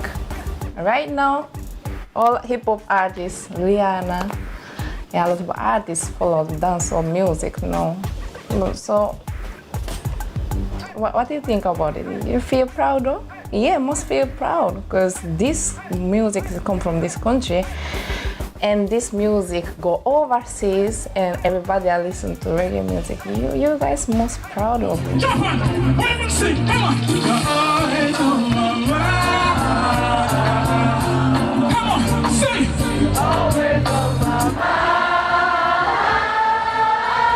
It's not about we thief and them thing. We just love it. So we just want more people to listen to this music and more people know about this culture. All we know is this music come from Jamaica, this country, and all we respect that. And you know, Japanese people don't really understand patois, you know? But we understand why, because we really love it, love this culture, and we study hard. So some people say, oh, yeah, Japanese are take over dancehall. Yes, because we're serious. We're really serious about this. I never think like I want to get famous. I just do what I want to do. And maybe some Japanese people know about me that time, but not everybody. But now everybody know about me. And anytime I go to Japan tour, everybody come to me, Mary, I respect you and how you do it and how you can live in Jamaica. So I just tell everybody, say, just come to Jamaica and you're going to know why I can live in Jamaica and why I love Jamaica music so much. It's not just Japanese alone. You know, I mean, you have some people from Europe too, you have some other set of people who just love the thing and want to come learn the thing and cut with it. We feel like Japanese people do love the music to a different level. Because the first time I go to Japan, I almost cried to all the people act to react. You know, one thing I always wonder when we see it in Japan, because sometimes you talk to Japanese in Japan, them don't understand what I said. When you play the music, them can sing it line by line, you know what I mean? So that's how deep them love the music. So, I only say them steal the thing, we just say them a try advance on the thing, you know what I mean? Make it be knowing more. Reggae music is global and it cannot stop. Jamaican people cannot stop reggae music going to global.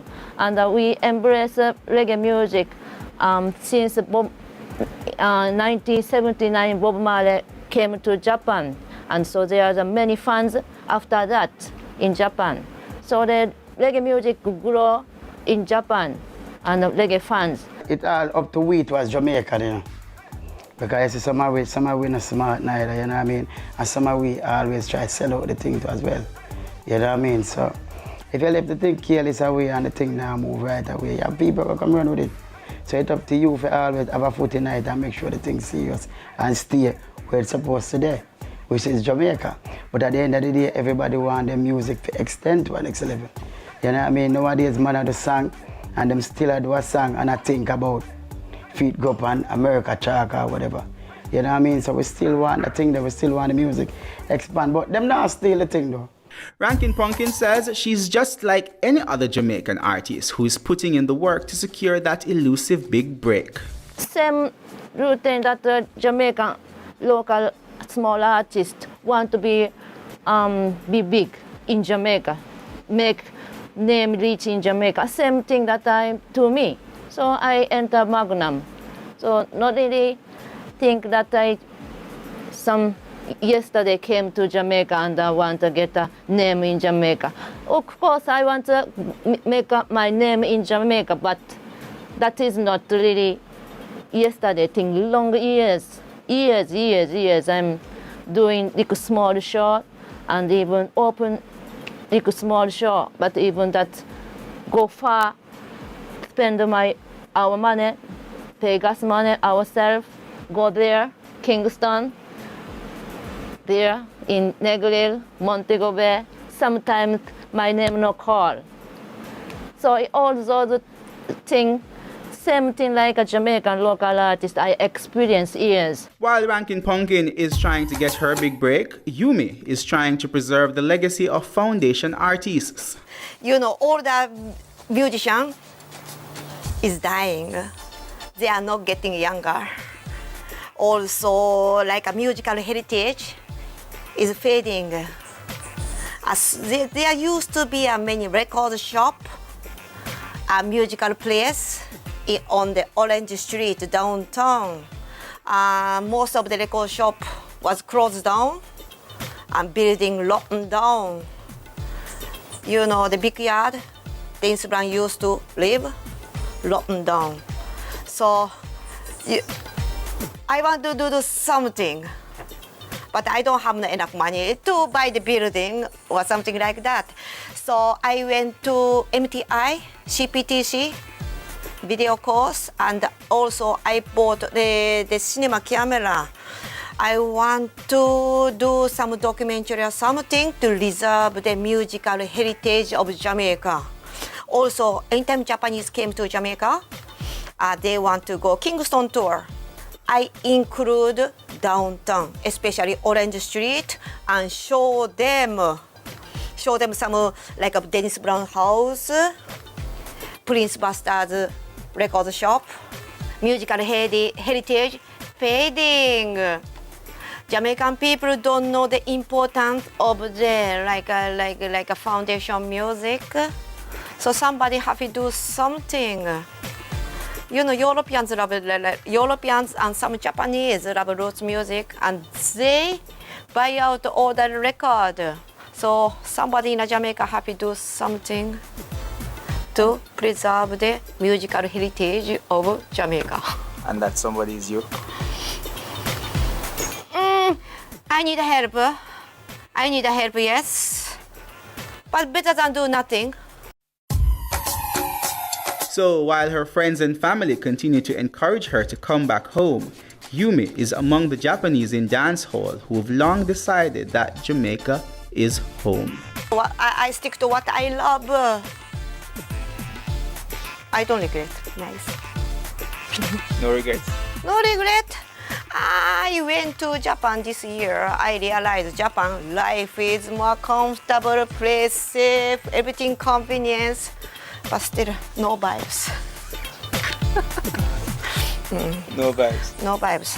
Yeah, life much easier in Japan, but I love Jamaica. Also, people treat me nice. Yes, I learned so much things about life in Jamaica. Jamaica is home. Yes. But one thing, you know, some of my friends, I call them soldiers because we struggle in Jamaica. My Japanese friend, some of them live in Jamaica more than 20 years like me, but some of them told me they are going back to Jamaica, to Japan. They are going back to Japan. Because we are getting older. But I don't leave. Swiss, Jamaica, now live here. Yeah. Dancehall totally changed my life. I was just a girl who lived normal. Really, that time I go good school. I'm really good at school, and my parents think that I will be a doctor or lawyer because I really go good in school. But when I was 70, I met this music, dancehall music, and this music just changed my life really, because I just fall in love with this music, and I came to Jamaica, I just fall in love with this country. So I should say dancehall music is my life. I just do it I don't really think I'm good businesswoman, but I just do this for my enjoyment and passion. And this is my life. We really, really respect this country, culture, music, people. We really, really, really love this country.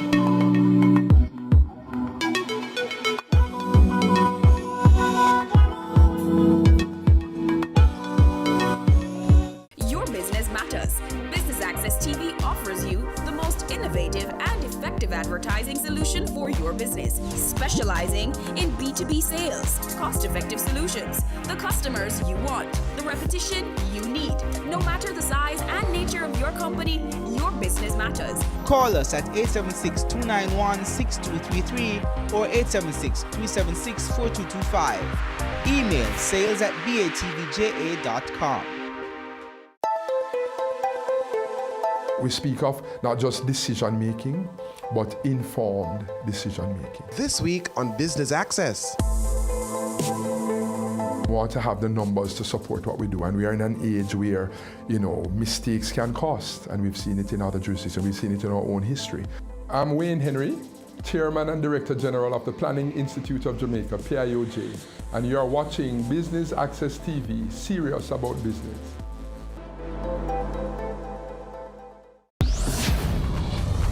In this 1 degree, you're able to do many things. I think the field found me. I'd rather work with the deceased than work with the living. Let us open your mind to careers you've never considered. Manager, model maker, game technician, Animator, Empowerment. Career moves.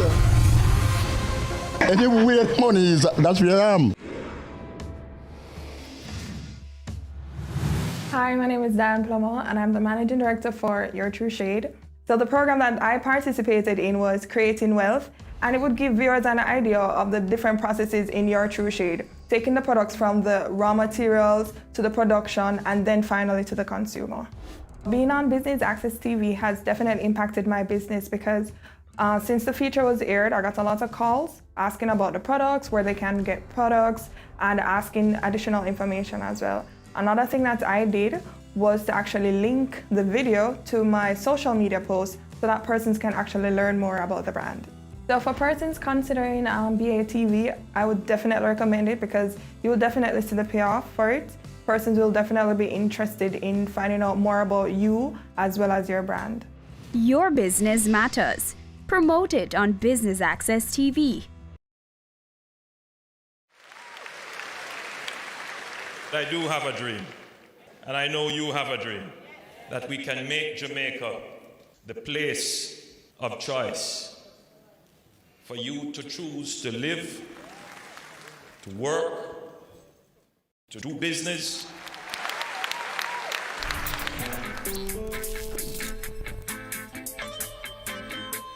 We are going for the Jamaica we want.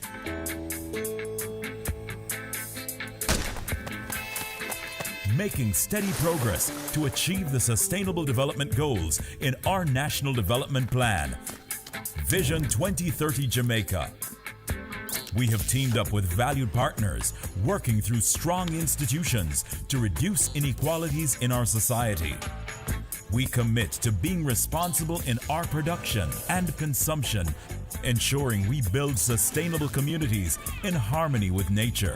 Jamaica is making significant strides in providing quality, lifelong education for all, enabling our people to be engaged in decent work to drive economic growth, equipping men and women with the skills to build resilient infrastructure, promote sustainable industry, foster innovation, and utilize new technologies. Urgent action is being taken to manage natural resources responsibly, protecting clean water sources, ensuring access to water and sanitation for all, diversifying to alternative energy sources, conserving our environment, and sustaining life below water and on land. Jamaica is making moves to ensure healthy lifestyles for the well-being of our people. We're promoting sustainable agriculture to achieve food security, improve nutrition, and end extreme hunger, putting in the work to end poverty in all its forms. We're on track in achieving our Sustainable Development Goals through realizing our Vision 2030 Jamaica. We will leave no one behind. And I'm chilling right now, cause we're winning right now.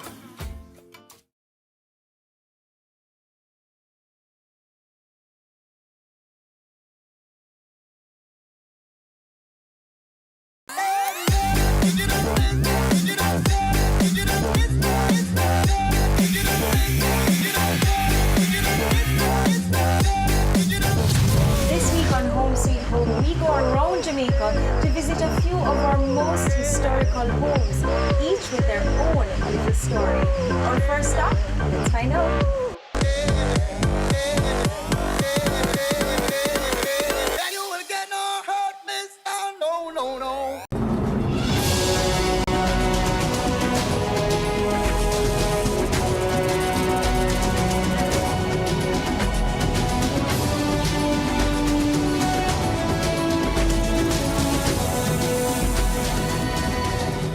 The Good Life, your weekly dose of information on nutrition, wellness, and fitness. Discover ways to nurture your mind, body, and spirit.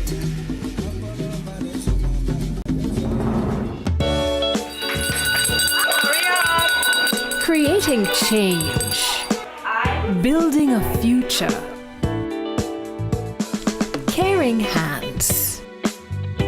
Giving back. Touching hearts and shaping lives.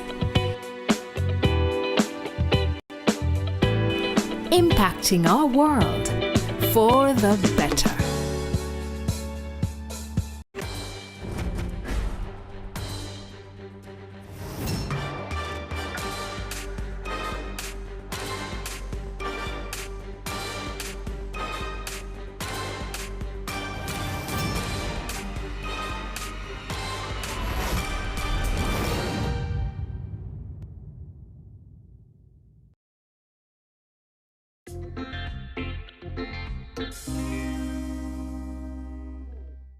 guys, and welcome to another episode of Chill Spot. Today we're going to be hanging out with Monique Walcott, Managing Director at MSW Events. She's going to be taking us to her chill spots right here in the Garden Parish of St. Anne.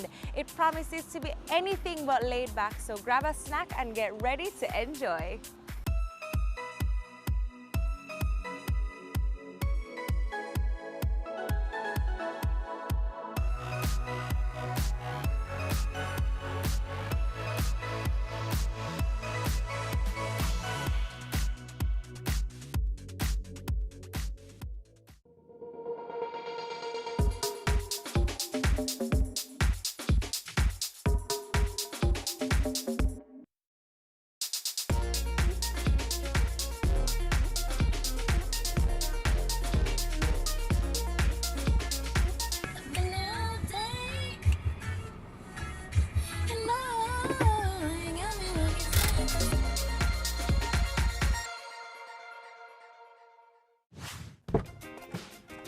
Hey guys, so we've just arrived here in Ocho Rios where we're about to meet up with Monique. We're here at Villa Dorame. Now, just to give you an idea, Monique has over 12 years experience in marketing, sales and events, and she's also the conceptualizer of 14-14-14. That's the execution of 14 weddings for 14 couples from the 14 parishes of Jamaica on the 14th of February, of course, which is Valentine's Day.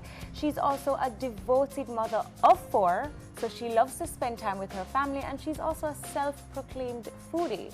With no further ado, let's head inside to meet this trailblazer.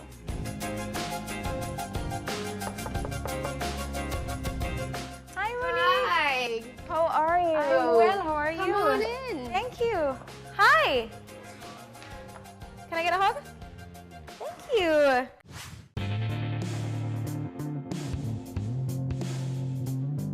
So Monique, what are we going to be doing today? Today you'll get to learn a little bit about what I do to relax, unwind, and have a little fun. We're going to be visiting Mystic Mountain, which is one of my favorite adventures to do. So there's nothing for me to be nervous about? You're adventurous, so I think you'll enjoy it. I have nothing more to say. Okay, and talk to me about this beautiful villa. Villa Dorame is one of my favorite little hideaways. It's also one of my favorite wedding venues.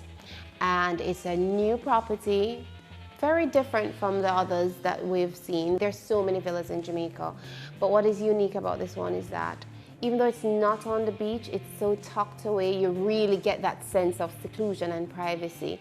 And you know, when you live in a life where you're constantly out there for work and you know, you're in the party scene or the event industry or just corporate Jamaica altogether, you want to find a space to just get away where nobody can find you. And this is my little hidden treasure. I don't have to go to the beach because that indoor pool is to die for, and it's heated, so I don't mind swimming at night. And then, you know, just the atmosphere, the greenery, the surroundings, just the architectural work. It's like a home away from home. And then it's kid friendly, so my kids get the opportunity to enjoy. And also, I love going to the pool. There's a pool at Mystic Mountain. Have you ever been? Yeah. You like it? Yeah. I love going to the pool. This trip sounds like it's about to be a little slice of heaven, I must tell you. I like to call it my heaven, and so I hope you'll enjoy the day with me as I take you around to the things I like to do.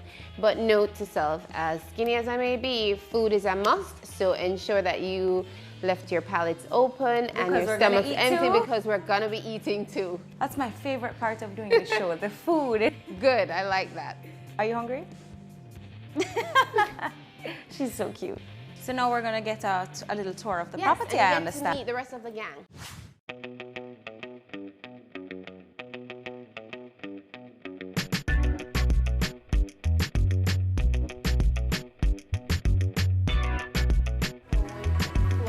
I love everything, Monique. I love everything. And the indoor pool is just a major compliment This, to the entire experience. I didn't even notice that it didn't have a beach, okay? After I saw this, I was like, I was done.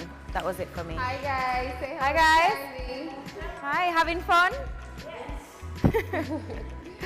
And so, of course, with the kids, they're good. Exactly. You can just stay right in the living room. I can still watch my movie or read a novel or check my email.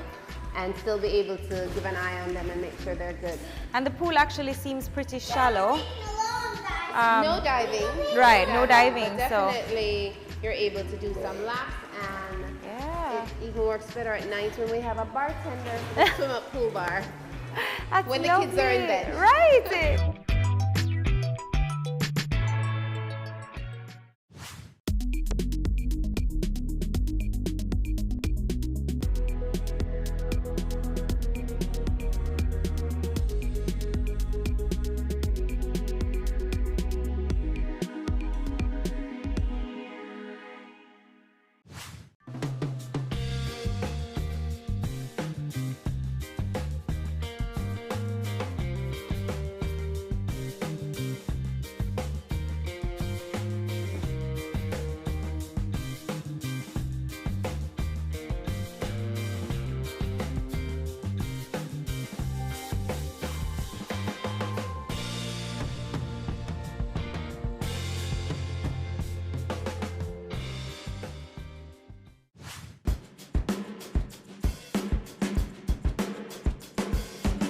So let me welcome you ladies both to Mystic Mountain. Yes. Right, so the first tour you're going to be doing today with us is the Sky Explorer Tour.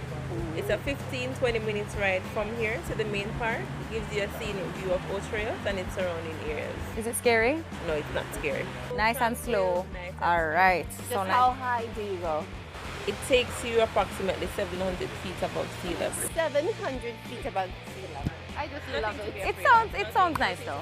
We also have a mini museum, restaurant and bar, hummingbird garden, lookout tower, as well as a nature trail.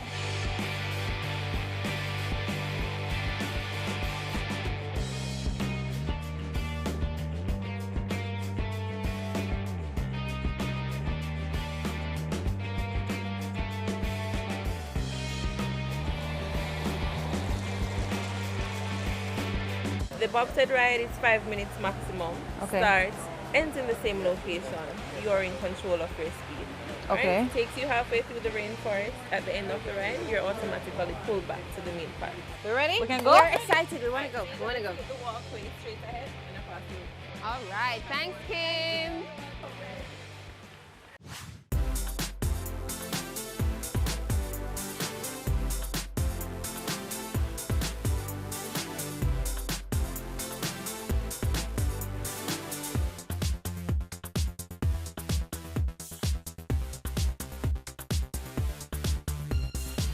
Slow. Look at the momentum. It's so money. We're going slow.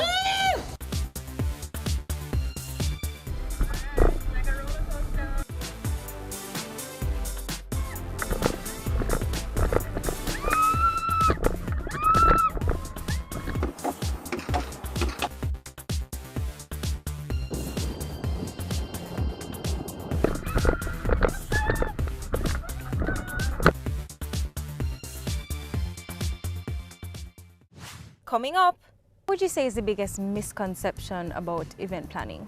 That it's an easy job and that it's all about fun and partying. It's certainly not that, and I'm sure you can relate to that as well. It's a very high stress job because you're under pressure to deliver perfection.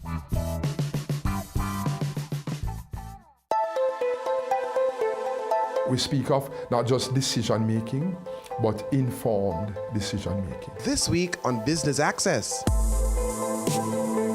We want to have the numbers to support what we do, and we are in an age where, mistakes can cost, and we've seen it in other jurisdictions, we've seen it in our own history.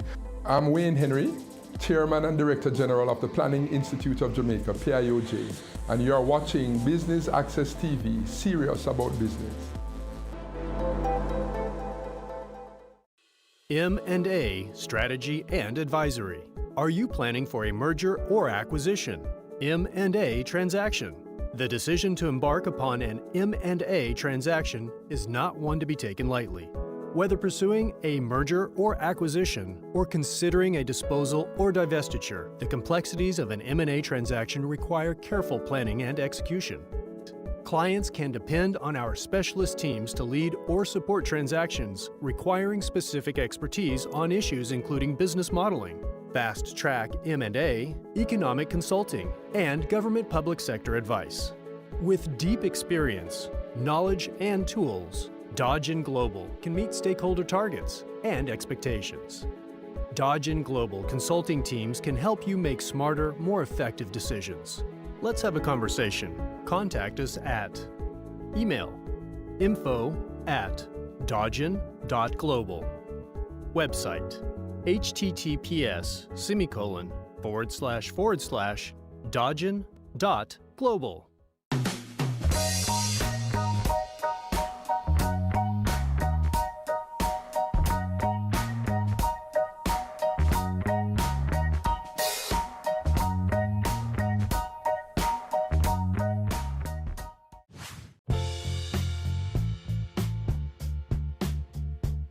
As the Managing Director of MSW Events, talk to us about what you do professionally. I plan weddings. Put simply. Just simply put. However, wedding planning is more than just pulling the details and a concept together. It's about relationship building with your clients, because a bride and a groom has to have the confidence and the trust in the person that they're selecting to make their one special day unforgettable. What we do is really to put you at ease, to let you know that you have a certified company and a certified planner that will help to ease that process and to make you enjoy the entire planning experience leading right up to our wedding day. So when you ask what it is that we do, we build relationships, because we hope that after we do the wedding, then here comes the baby shower, then here comes the anniversaries. And so we formulate long-lasting relationships with our clients and just build the confidence that you're in good hands. I came up with, we should do a Valentine's Day activity, a Valentine's Day wedding, something around the day that celebrates love. Now you have conceptualized 14-14-14. Tell us what that is. 14-14-14 was, I needed to find a way, after being in the industry for over 10 years, how do I give back or show that, you know, wedding is not just a job for me, but it is my passion. And then I thought, the wedding industry is booming. Jamaica is the second most demanded destination wedding location in the Caribbean. And I thought to myself, how can I give back to showcase the diversity of my country without putting on an expo that people come and look? You have people who would love to see themselves walk down the aisle in a nice dress and a nice setting, but they just can't afford it. And so we wanted to award these persons who wanted to be married to live that fairy tale that they would have never been able to live before. And so we decided that with all the vendors and partners that we have in the industry, why don't we take the concept of doing an expo but transform it into an experience that is given to persons who would never be able to afford it.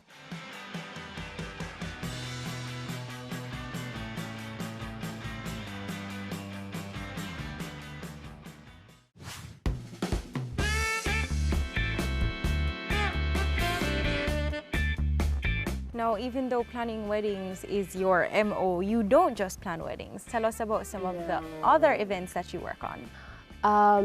One of the first events that we decided to jump out of weddings and explore was more intimate performances. And so now you'll understand my passion for Mystic Mountain a little better. Having gone there and having done a wedding there, one evening I thought to myself, wow, it's actually very beautiful here at night.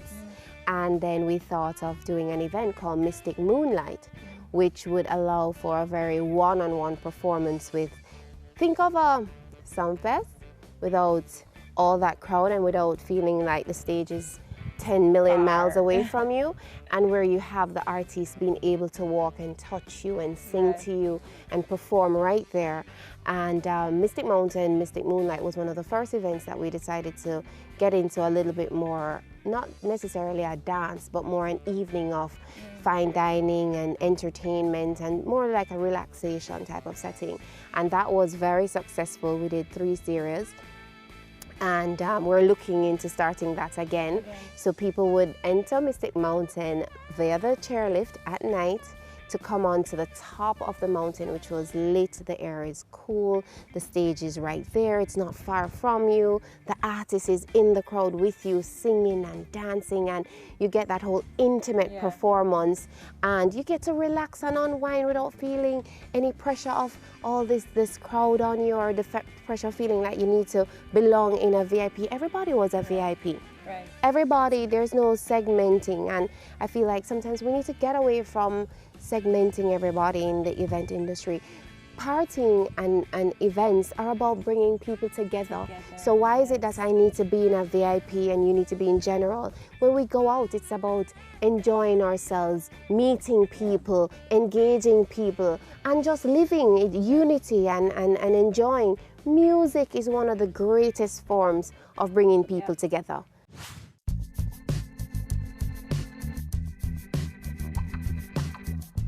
You also do marketing and consultancy as well. Jane of all trades here. You know, what happened is that everything kind of blended in. So after we started to do more social events like Mystic Moonlight, River Days, people started to say, oh, I see that you do promotions for events. I said, well, I really don't do promotions for events. They're just events that we decided to get into. But then when Gustavus came to Jamaica, we were the company that launched them in Jamaica and invited the Jamaican population that it was okay to shop online, it was okay to use your credit card, and that we really needed to evolve into a more e-commerce market, which is where the world is heading. And Gustavus, as you know, is a social media marketing company which allows people to showcase their product but in the form of a discounted format, which is brilliant. And so that again led to us launching of corporate companies, and that expanded into us being able to do marketing for companies. And then we did marketing for Mystic Mountain for their local market to again invite the local people to come down and enjoy Jamaica, because a lot of Jamaicans don't enjoy Jamaica, and there is so much here that I'm sorry, you can go to Paris, you can go to London, you can go to the States, Canada, wherever, and you have not begun to explore what it is that we have in Jamaica. What would you say is the biggest misconception about event planning? That it's an easy job and that it's all about fun and partying. It's certainly not that, and I'm sure you can relate to that as well. It's a very high stress job because you're under pressure to deliver perfection. And I'm sure 80% of us event planners, especially the night or 2 nights before an event, I think we go through, we have a heart attack, we die, we get back, we come back alive, and then we start again. Between panics, no matter how much you think everything is in place, how much you plan, it's just a part of our nature to be like, all right, I hope this person delivers. And so it may look like a fun job and it may look cool, which it does have its moments of that. However, it's certainly one that requires a lot of you. It's very demanding of your time, and it is certainly a high-stress job that if you don't have a real passion for it, you won't be very successful in it.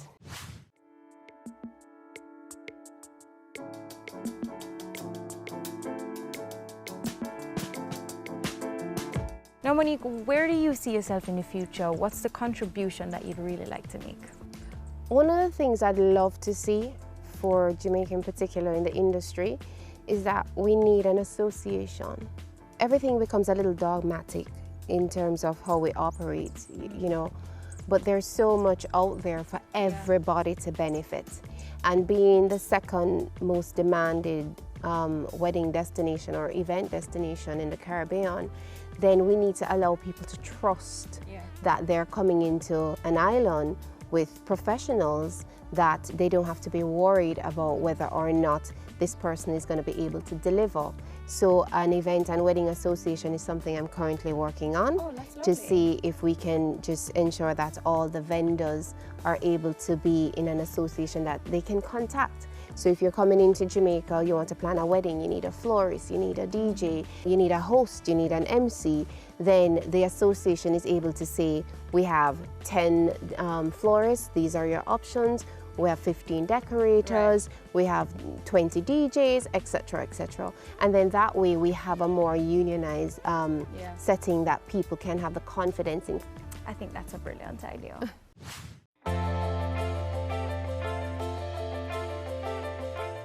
Monique, I love talking to people like you. I feel so motivated and so inspired when I'm finished. But thank you so much for joining us on Chill Spot. I enjoyed listening to your passion and your zest for what you do. Thank you so much for having me. It's been great. Now let's go have some dinner. Oh yes, I have to get changed for dinner. Yes. Coming up, how would you describe Monique? Strong. Monique is strong. She's a go-getter. Monique, how would you describe yourself? Foodie.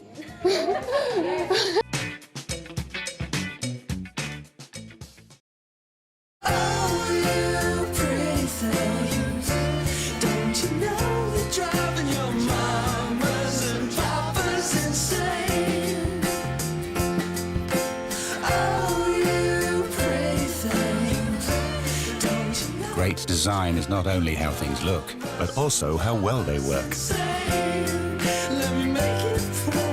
The GLC, more than meets the eye.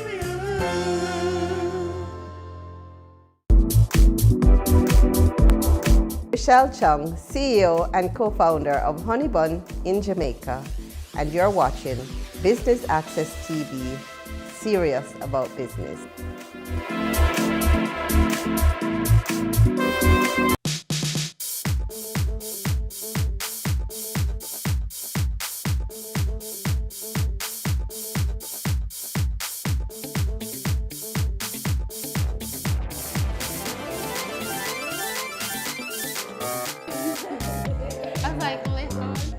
Hi, Monique. Hey, Candy. How are Hi, you? everybody. Hi, Candy. This birthday is so good. Well, it looks good. I'm very excited to start. So you guys went ahead and ordered? Yes, of course. We were waiting on you. And I did tell you earlier that I'm a foodie. And the food looks delicious. I cannot wait to get mine. You met the kids earlier. Yes. These are some of my longest lifetime friends. Shelly, Karen, and Ken. Ken. Shelly and Karen, we have come from such a far way. We used to work in the hotel industry together. Lord. You guys don't look that old. No. Who said anything about being old? Oh, you make it sound like it was ages ago. No, and I can't imagine. It's only like 4 years. Time plus 10.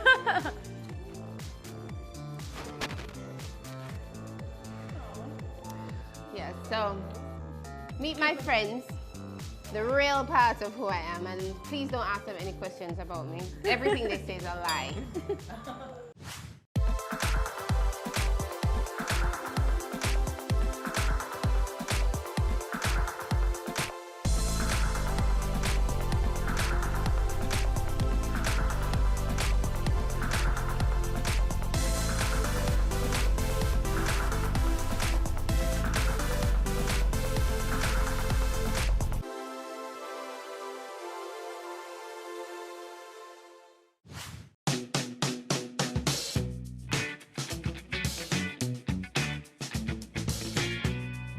Let me direct this at the girls first. How would you describe Monique? Strong. Monique is strong. She's a go-getter. She's a mom. And even though this is not a word you'd use to describe a person, but she's family. And she's sweet. Monique, how would you describe yourself? Foodie. I expect her to be like, yes. Strong. Okay, foodie then strong. You know, I think my friends always say I'm strong. I think strength isn't just something you acquire overnight. It isn't something that I even think that you're born with. And people may disagree with that, but a lot of us gain strength from just the people around us and the experiences that we go through in life. You never know how strong you are until you have to face that battle that you've always feared, or a battle that you never saw coming. When I had my son look at me and say, "Mom, it's okay. We're with you. It doesn't matter where we are. Just as long as you know that we're a family and we're together, we'll be fine." And that gave me the ultimate strength to say to myself, you know what? If my friends see it in me and my kids see it in me, it must be there. And my strength came from my friends and my family who stood by me in a time that Wow. It was difficult for you. Well, yeah.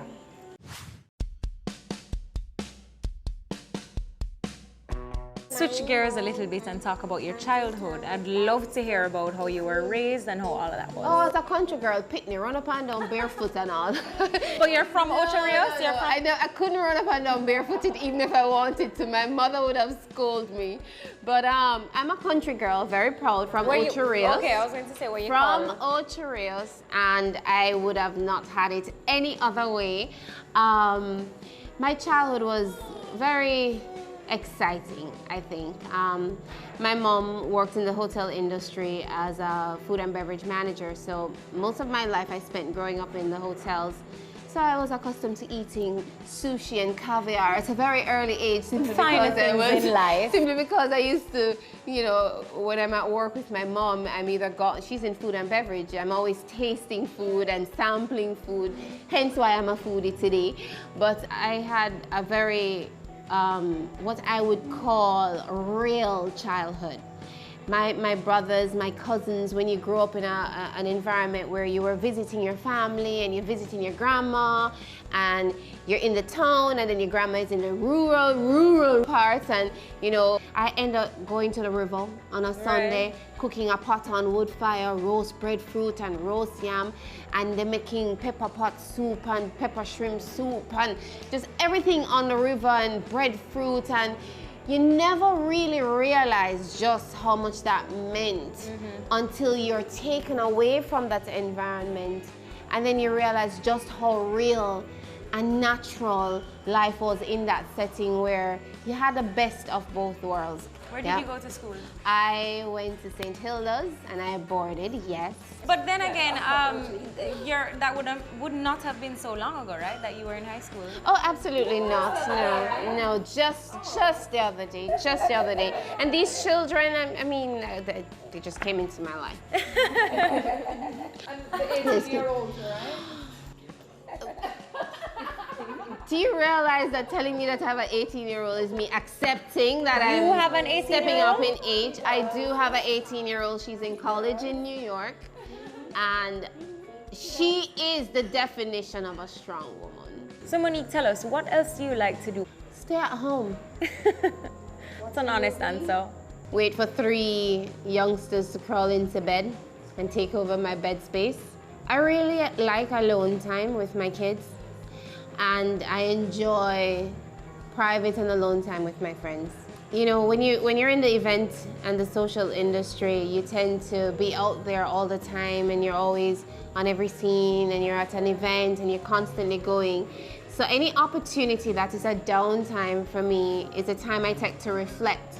You know, look at where I want to go, where I want to be, what I've done in the past, what I want to do in the future.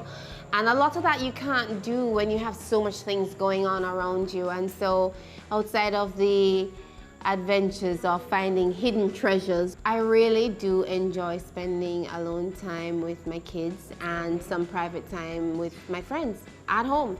Monique, I want to thank you for the day. I think it was a good balance of adrenaline and calmness and nature. I loved that. So thank you so much for joining us and sharing this with us. Thank you for having me, and thanks to my friends for always being my support system. I couldn't have done it without them. Absolutely. I couldn't have done it without my friends and my kids. Yay!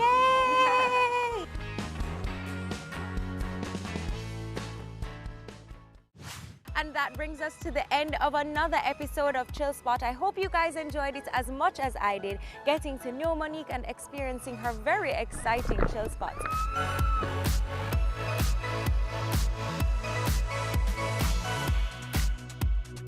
Until next week, I'm Candy. Bye. I'm hungry. Yes! I'm a different place when I'm hungry. Very hungry. That's it. You can tell me after, okay?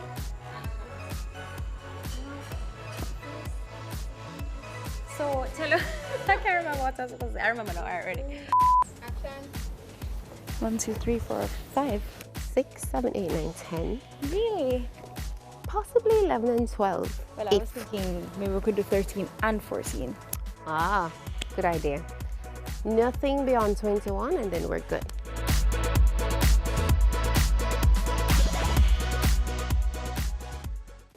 Whoa, walking into the bush, that's great. Okay. My name is Herbert Chung, Executive Chairman, Co-Founder, Honeybun 1982 Limited. You're watching Business Access TV, serious about business.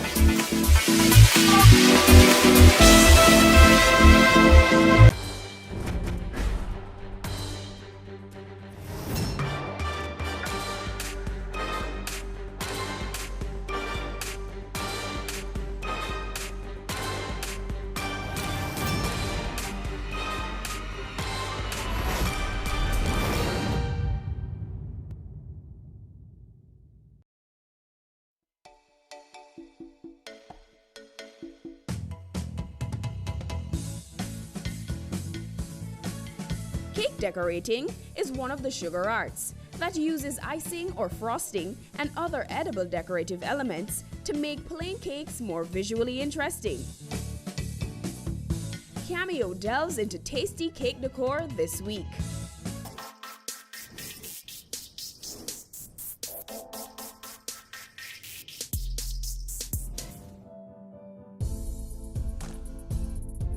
Mother and daughter duo Yvette and Allison Balfour own and operate Sweet Mischief Jamaica.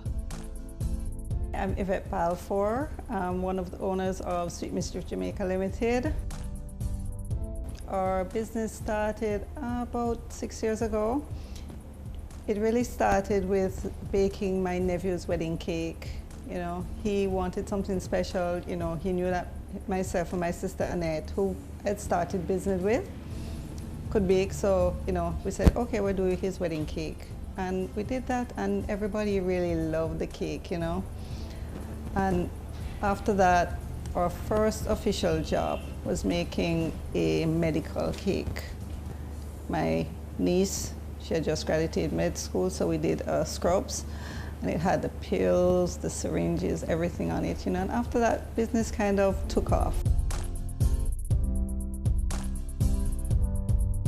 Sweet Mischief Jamaica, we do novelty cakes, cakes for all occasions, from birth, anniversary, bridal showers, weddings, you name it, we do it, you know. We do corporate type cakes, cupcakes, some pastries, like where we do cheesecakes, and so, you know. Sweet Mischief has been around for about 5 or 6 years. You know, the name came up actually a book, and the name of the chocolatier in the book was Sweet Mischief. So I thought, boy, that's a nice name for a business. So that's how the name Sweet Mischief Jamaica came about.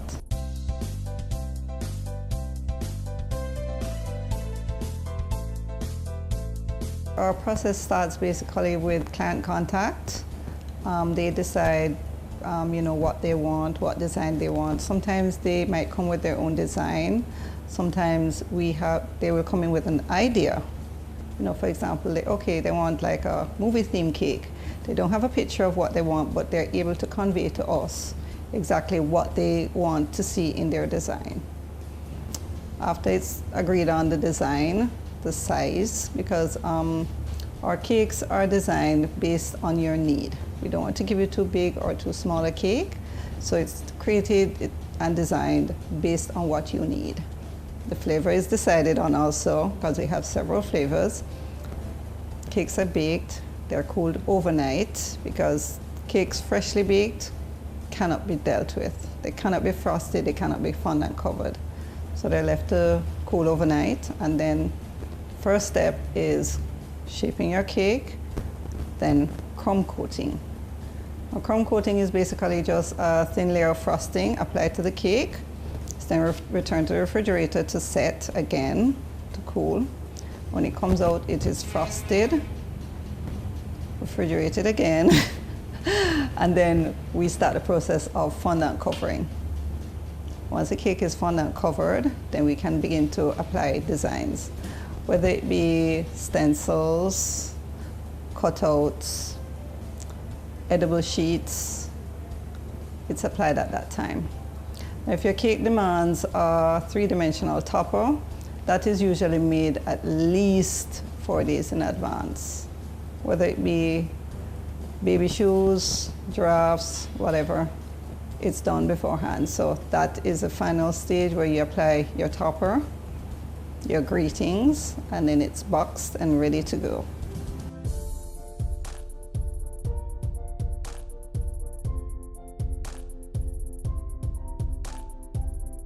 At Sweet Mischief, I'm pretty much the creative aspect of it. I deal with the customers as well as I do the administrative part. So I will deal with the finances, I deal with marketing, I deal with social media, customer relation management.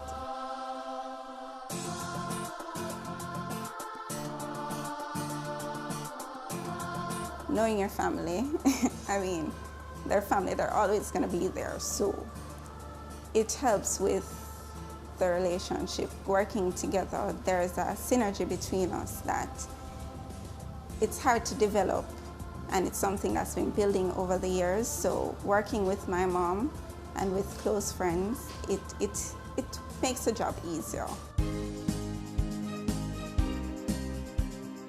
It takes a certain passion for cakes, for creativity, for you to be able to materialize what someone is envisioning, because persons come in and they don't necessarily know what they want, and for us to be able to create a cake that fits their event, that fits their personalities or the personality of the person that they're giving the cake to. So I mean, that in itself, you have to have some level of creativity, or it's gonna be just a cookie cutter business that you're just putting out gift box cakes and it's just nothing really. It's something that everybody sees all the time.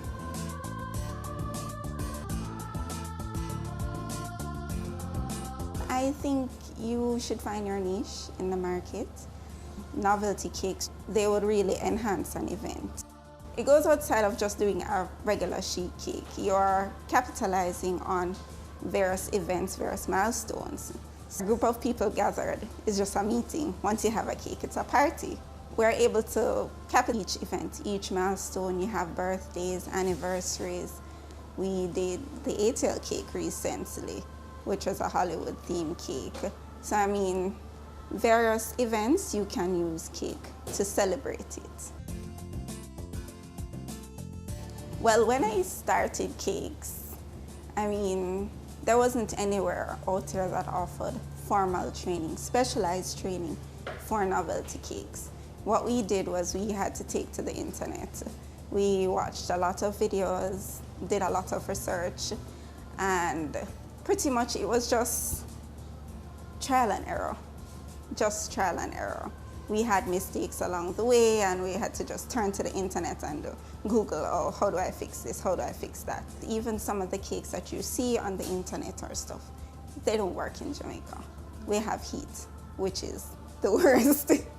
So I mean, you had to find ways to work with it. Capital is always an issue out here.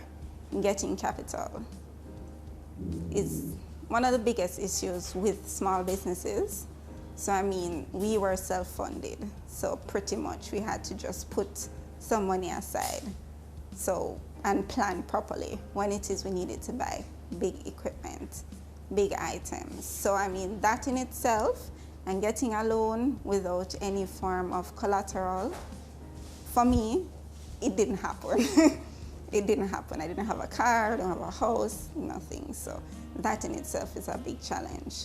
But clients we get from word of mouth and through social media, so Facebook and Instagram. That's really where I get 3/4 of my customers, and word of mouth. So moving forward, I would definitely capitalize more on wider marketing. In the future, Sweet Mischief would be offering the full event package. So we want to do from start to finish, not just the cakes and the pastries. We're going to be offering the event planning aspect. So we deal with the caterers, decorators, find the venues, everything. So it's really a easy process, one-stop place, Sweet Mischief.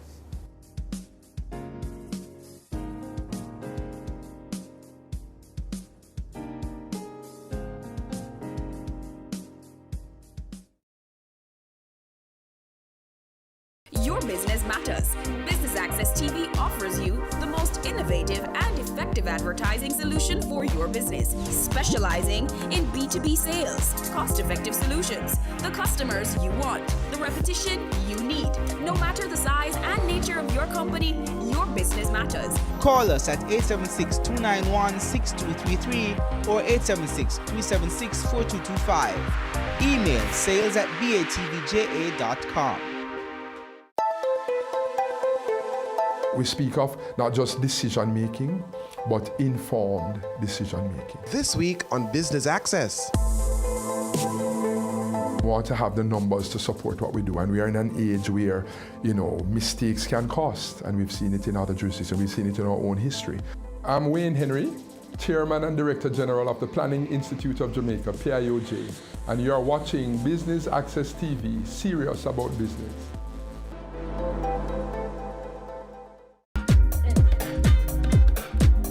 Hi, I'm Edmund Bartlett, Minister of Tourism, and you are watching Business Access TV, serious about business.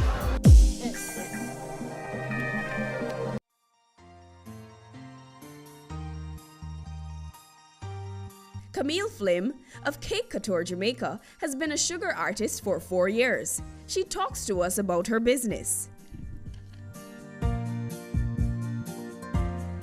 Type of cakes that I make are, of course, custom cakes. They're sculpted for the most part. I do offer desserts for dessert stations. We do cupcakes, baby shower cakes. Pretty much the sky's the limit. If there's anything that you can conceive in cake, I can make it for you. I've been a sugar artist for about 4 years now. I kind of stumbled upon it. I have 4 kids, and I had parties for them all the time. So I decided I didn't want the conventional square or round cake as much as we love our favorite Tracy place. So what I decided to do was I tried to make it. Based on that and having all those parties, the parents that came fell in love with the cakes that I did, and it was from there that my business was born. I have no formal training. It's really just about trying to figure it out for the most part, and it has been a wonderful experience so far.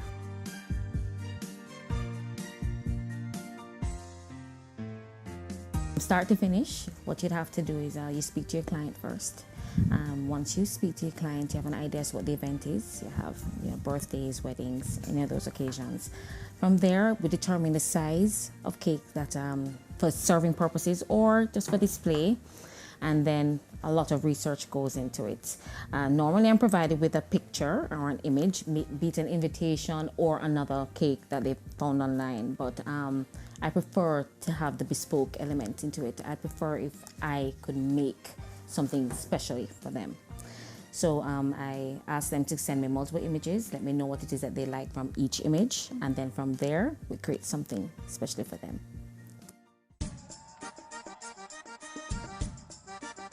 I am a painter, I am a cake decorator, I am a sculptor, all in one. I do all those things, it's just the medium that's different. So when you buy a piece of art that's painted on a wall, I paint on a cake. So it is very creative in that respect. And then of course it is envisioning what the client wants, and from there, creating a masterpiece. This can definitely be monetized because it's safe to say that every day of the year is a birthday. And so I have the potential to make money 365 days of the year. People get married, their anniversaries, there's always something special, and you just can't have an event without cake. Jamaica, the weather is probably our #1 culprit. If it's too rainy, your fondant melts. If it's too hot, your fondant cracks. So that has been, for the most, along with the lack of resources here. People go online and they see all these beautiful cakes. They don't realize that a lot of the products that are used to make these cakes are not available here. So I'd have to say those are the 2 biggest challenges. And I'd say the third one would be, well, the price factor. Most people don't want to pay for this kind of art. it really does take a special occasion, which I understand because it's kind of hard to spend a particular money on something that you're going to consume, but you have to bear in mind that it's art nonetheless. Other challenge I can speak of is the diversity in pricing. You know, I'm thinking that a lot of persons out there don't understand what work that is entailed, and they tend to not. One person charging $50 and the other person charging $10. You know, sometimes people can't afford the creativity aspect and they just have to go for what they can afford. So if we try and keep it a little more standardized, I really think that it would be better for them.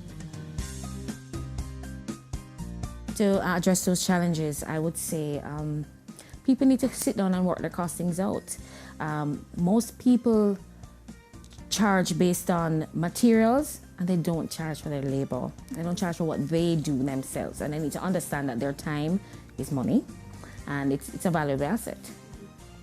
Or we need to start having specialized areas, establishments that we cater especially for cakes. I've been made to understand that we have about 409 cake decorators island-wide. Yes, so it's a pretty big thing, you know. There are actually schools that teach it. You know, you have courses at UTech, you have courses at Hearts. So I think more persons have grown to love and have had a passion for this. You know, I'm so blessed because my passion wasn't as a child. I didn't dream to become something like this. It's becoming an adult and seeing what it is that I can actually do that has driven me. I can say I'm obsessed with cake. Inevitably, what I'd love to do is to have a storefront so that persons can come in, sit, eat, relax, enjoy. And I'd also love to start teaching. That's my passion right now, to teach other persons, you know, specialized flowers or just basic decorative elements as well.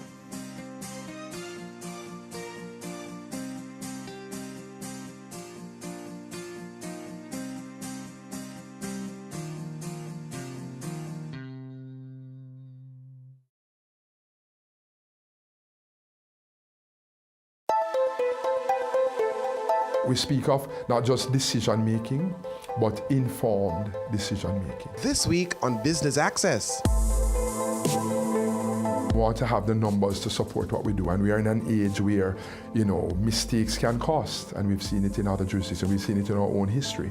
I'm Wayne Henry, Chairman and Director General of the Planning Institute of Jamaica, PIOJ, and you are watching Business Access TV, serious about business.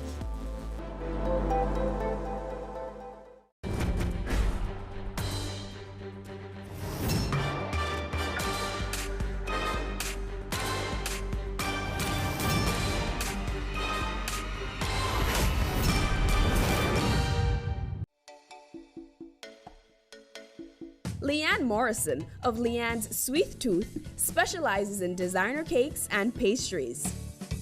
Well, originally I started out doing sciences because at Immaculate it was either business or science for me in my head. Then I realized I hated that, so I went to UTech and did a certificate in pastry making and cake decorating. After that, I really liked it and I got that with merit, and then I decided to do the degree in culinary arts and management, so I just completed that. People always have a concept of what they want, but they're not always sure of how exactly it will look. So they'll see like different cakes out there, like on Pinterest or Google, and they'll have like 4 or 5 ideas and be like, I like this, but I don't like one specific cake out of all 5 of them. So what I'll do, I'll be like, okay, tell me what exactly you like from each of them, and then I'll put it together, draw it up, and show them, and then they'll be like, oh, that's what I had in mind, or can you tweak that? So it's creative in a sense where people have the opportunity to get exactly what they want, and I can mold it for them. And once you're doing the process also, like, they'll be like, oh, I want that. But then you'll be doing it and you'll see, oh, I could use that, or you could add like a bit of pink there or something. So I think it's creative in that sense where you can just do whatever you want with it. I do everything from scratch. So it's creaming the butter and sugar, putting everything together, baking it. Then what I do is freeze the cake so that it's sturdier, but I don't make a tough cake. My cakes are light and fluffy, so working with them just at room temperature, it can break or come apart. So I freeze them so it's sturdier, put together.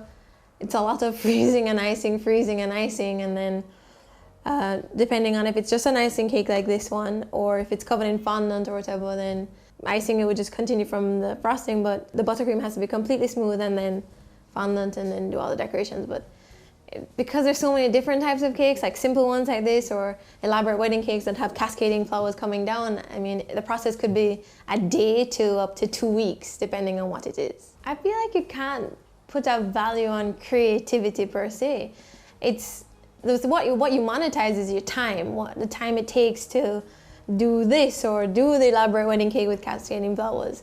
But creativity is not something that you can be like, that's gonna cost X, because I'll be doing a cake and I'll tell you, okay, this will be X amount of money, but I'm doing it and I see that there's a need to add maybe a piece there or an extra flower.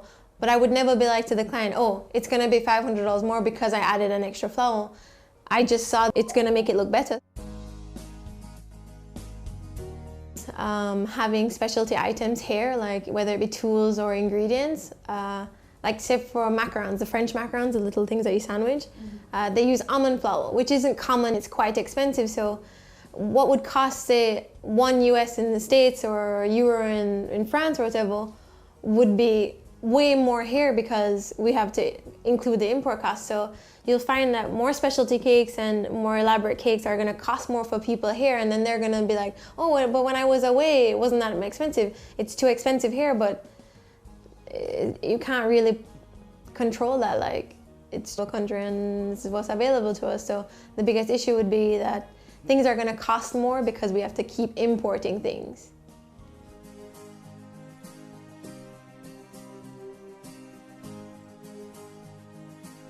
I think maybe one of the biggest issues, they're gonna always compare a custom cake person like myself to like a Sugar and Spice or a Price Mart, where they're getting a cheesecake for, I don't know how much you get it for, like $1,000. That's because they're using bulk mixes and it's, I mean, a wide margin of things. So they're more like less profit, bigger sale. Whereas, I mean, I use all true ingredients. I don't use mixes, so there's that kind of time, and then there's that quality. I use butter, I don't use shortening in my cakes. So there's that issue. They're not aware of like how much you put into the cake for it to be like this. And you really can't compare it. Like if you taste my cake compared to a Price Mart cake, you definitely taste that one's from a mix and one's using regular ingredients, normal ingredients.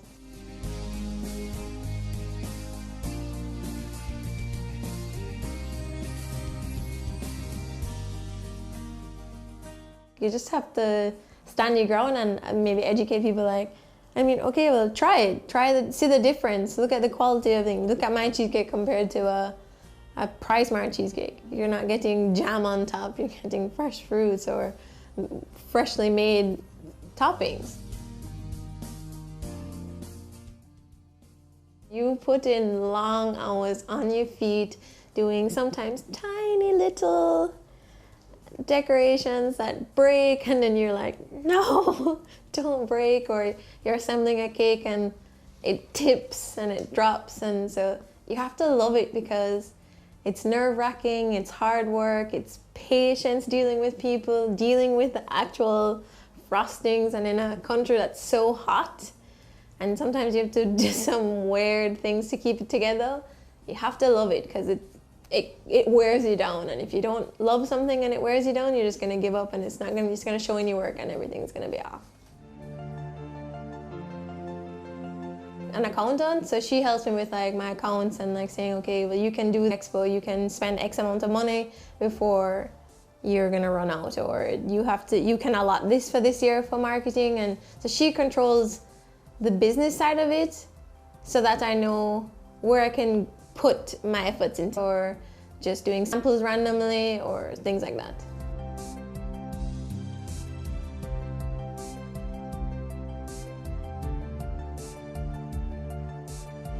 My future goal or my plan always is to never be in the same place for more than a specific amount of time. So I always want to just keep learning, keep traveling, going to different places, learning from different people, and gaining as much knowledge and experience as I can.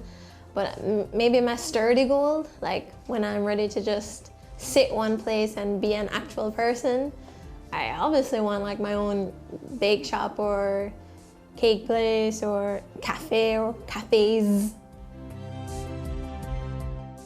And that's it this week for Cameo. Even in the midst of our challenges, our creative industries continue to shine. I've been your host, Amita Prasad Webb.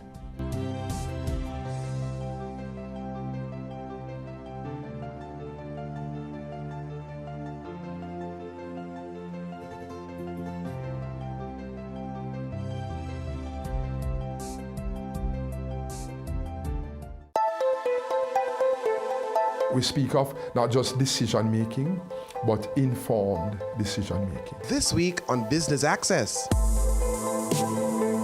We want to have the numbers to support what we do, and we are in an age where, mistakes can cost, and we've seen it in other jurisdictions, we've seen it in our own history.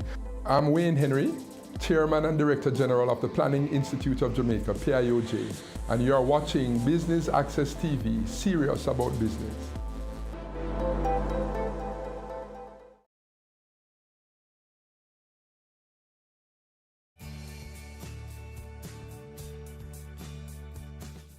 The Jamaica Stock Exchange wishes to help to develop the social sector. To that end, they have formed the Jamaica Social Stock Exchange, which is a safe, efficient, and transparent platform that aims to promote social projects that build Jamaica and will inure to the benefit of all persons living in the country. The Jamaica Stock Exchange is a company that encourages and mobilizes capital for the main market.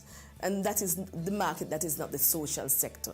Now, the Jamaica Social Stock Exchange is really geared towards the social sector to help to solve social problems in the field of health, education, about children, environment. Those are some of the things that we consider social problems. And so it is to mobilize the capital, allow persons who have a desire to invest in a social good, to invest in the social stock exchange. It is designed in two parts. In phase one, where we look at social investment, and phase two, where we look at social impact investment. Now, in phase one, really what we are saying is it is donation.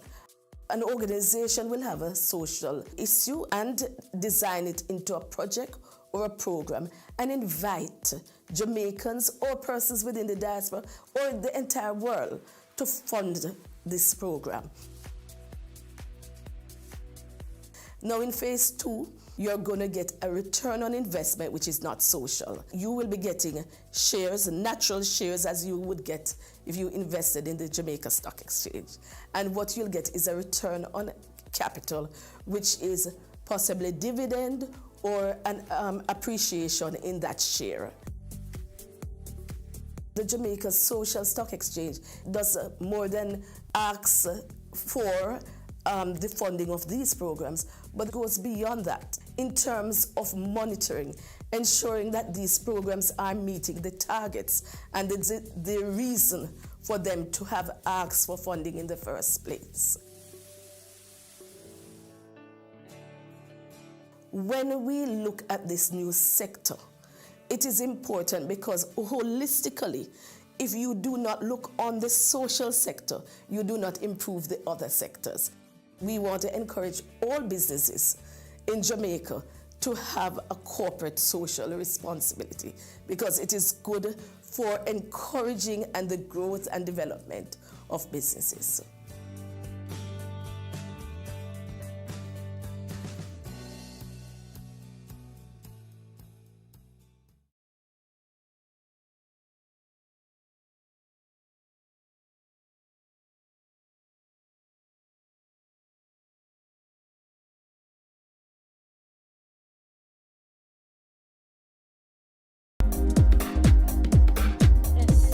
I'm Andrew Mathalon, CEO of Mathalon Distributors. You're watching Business Access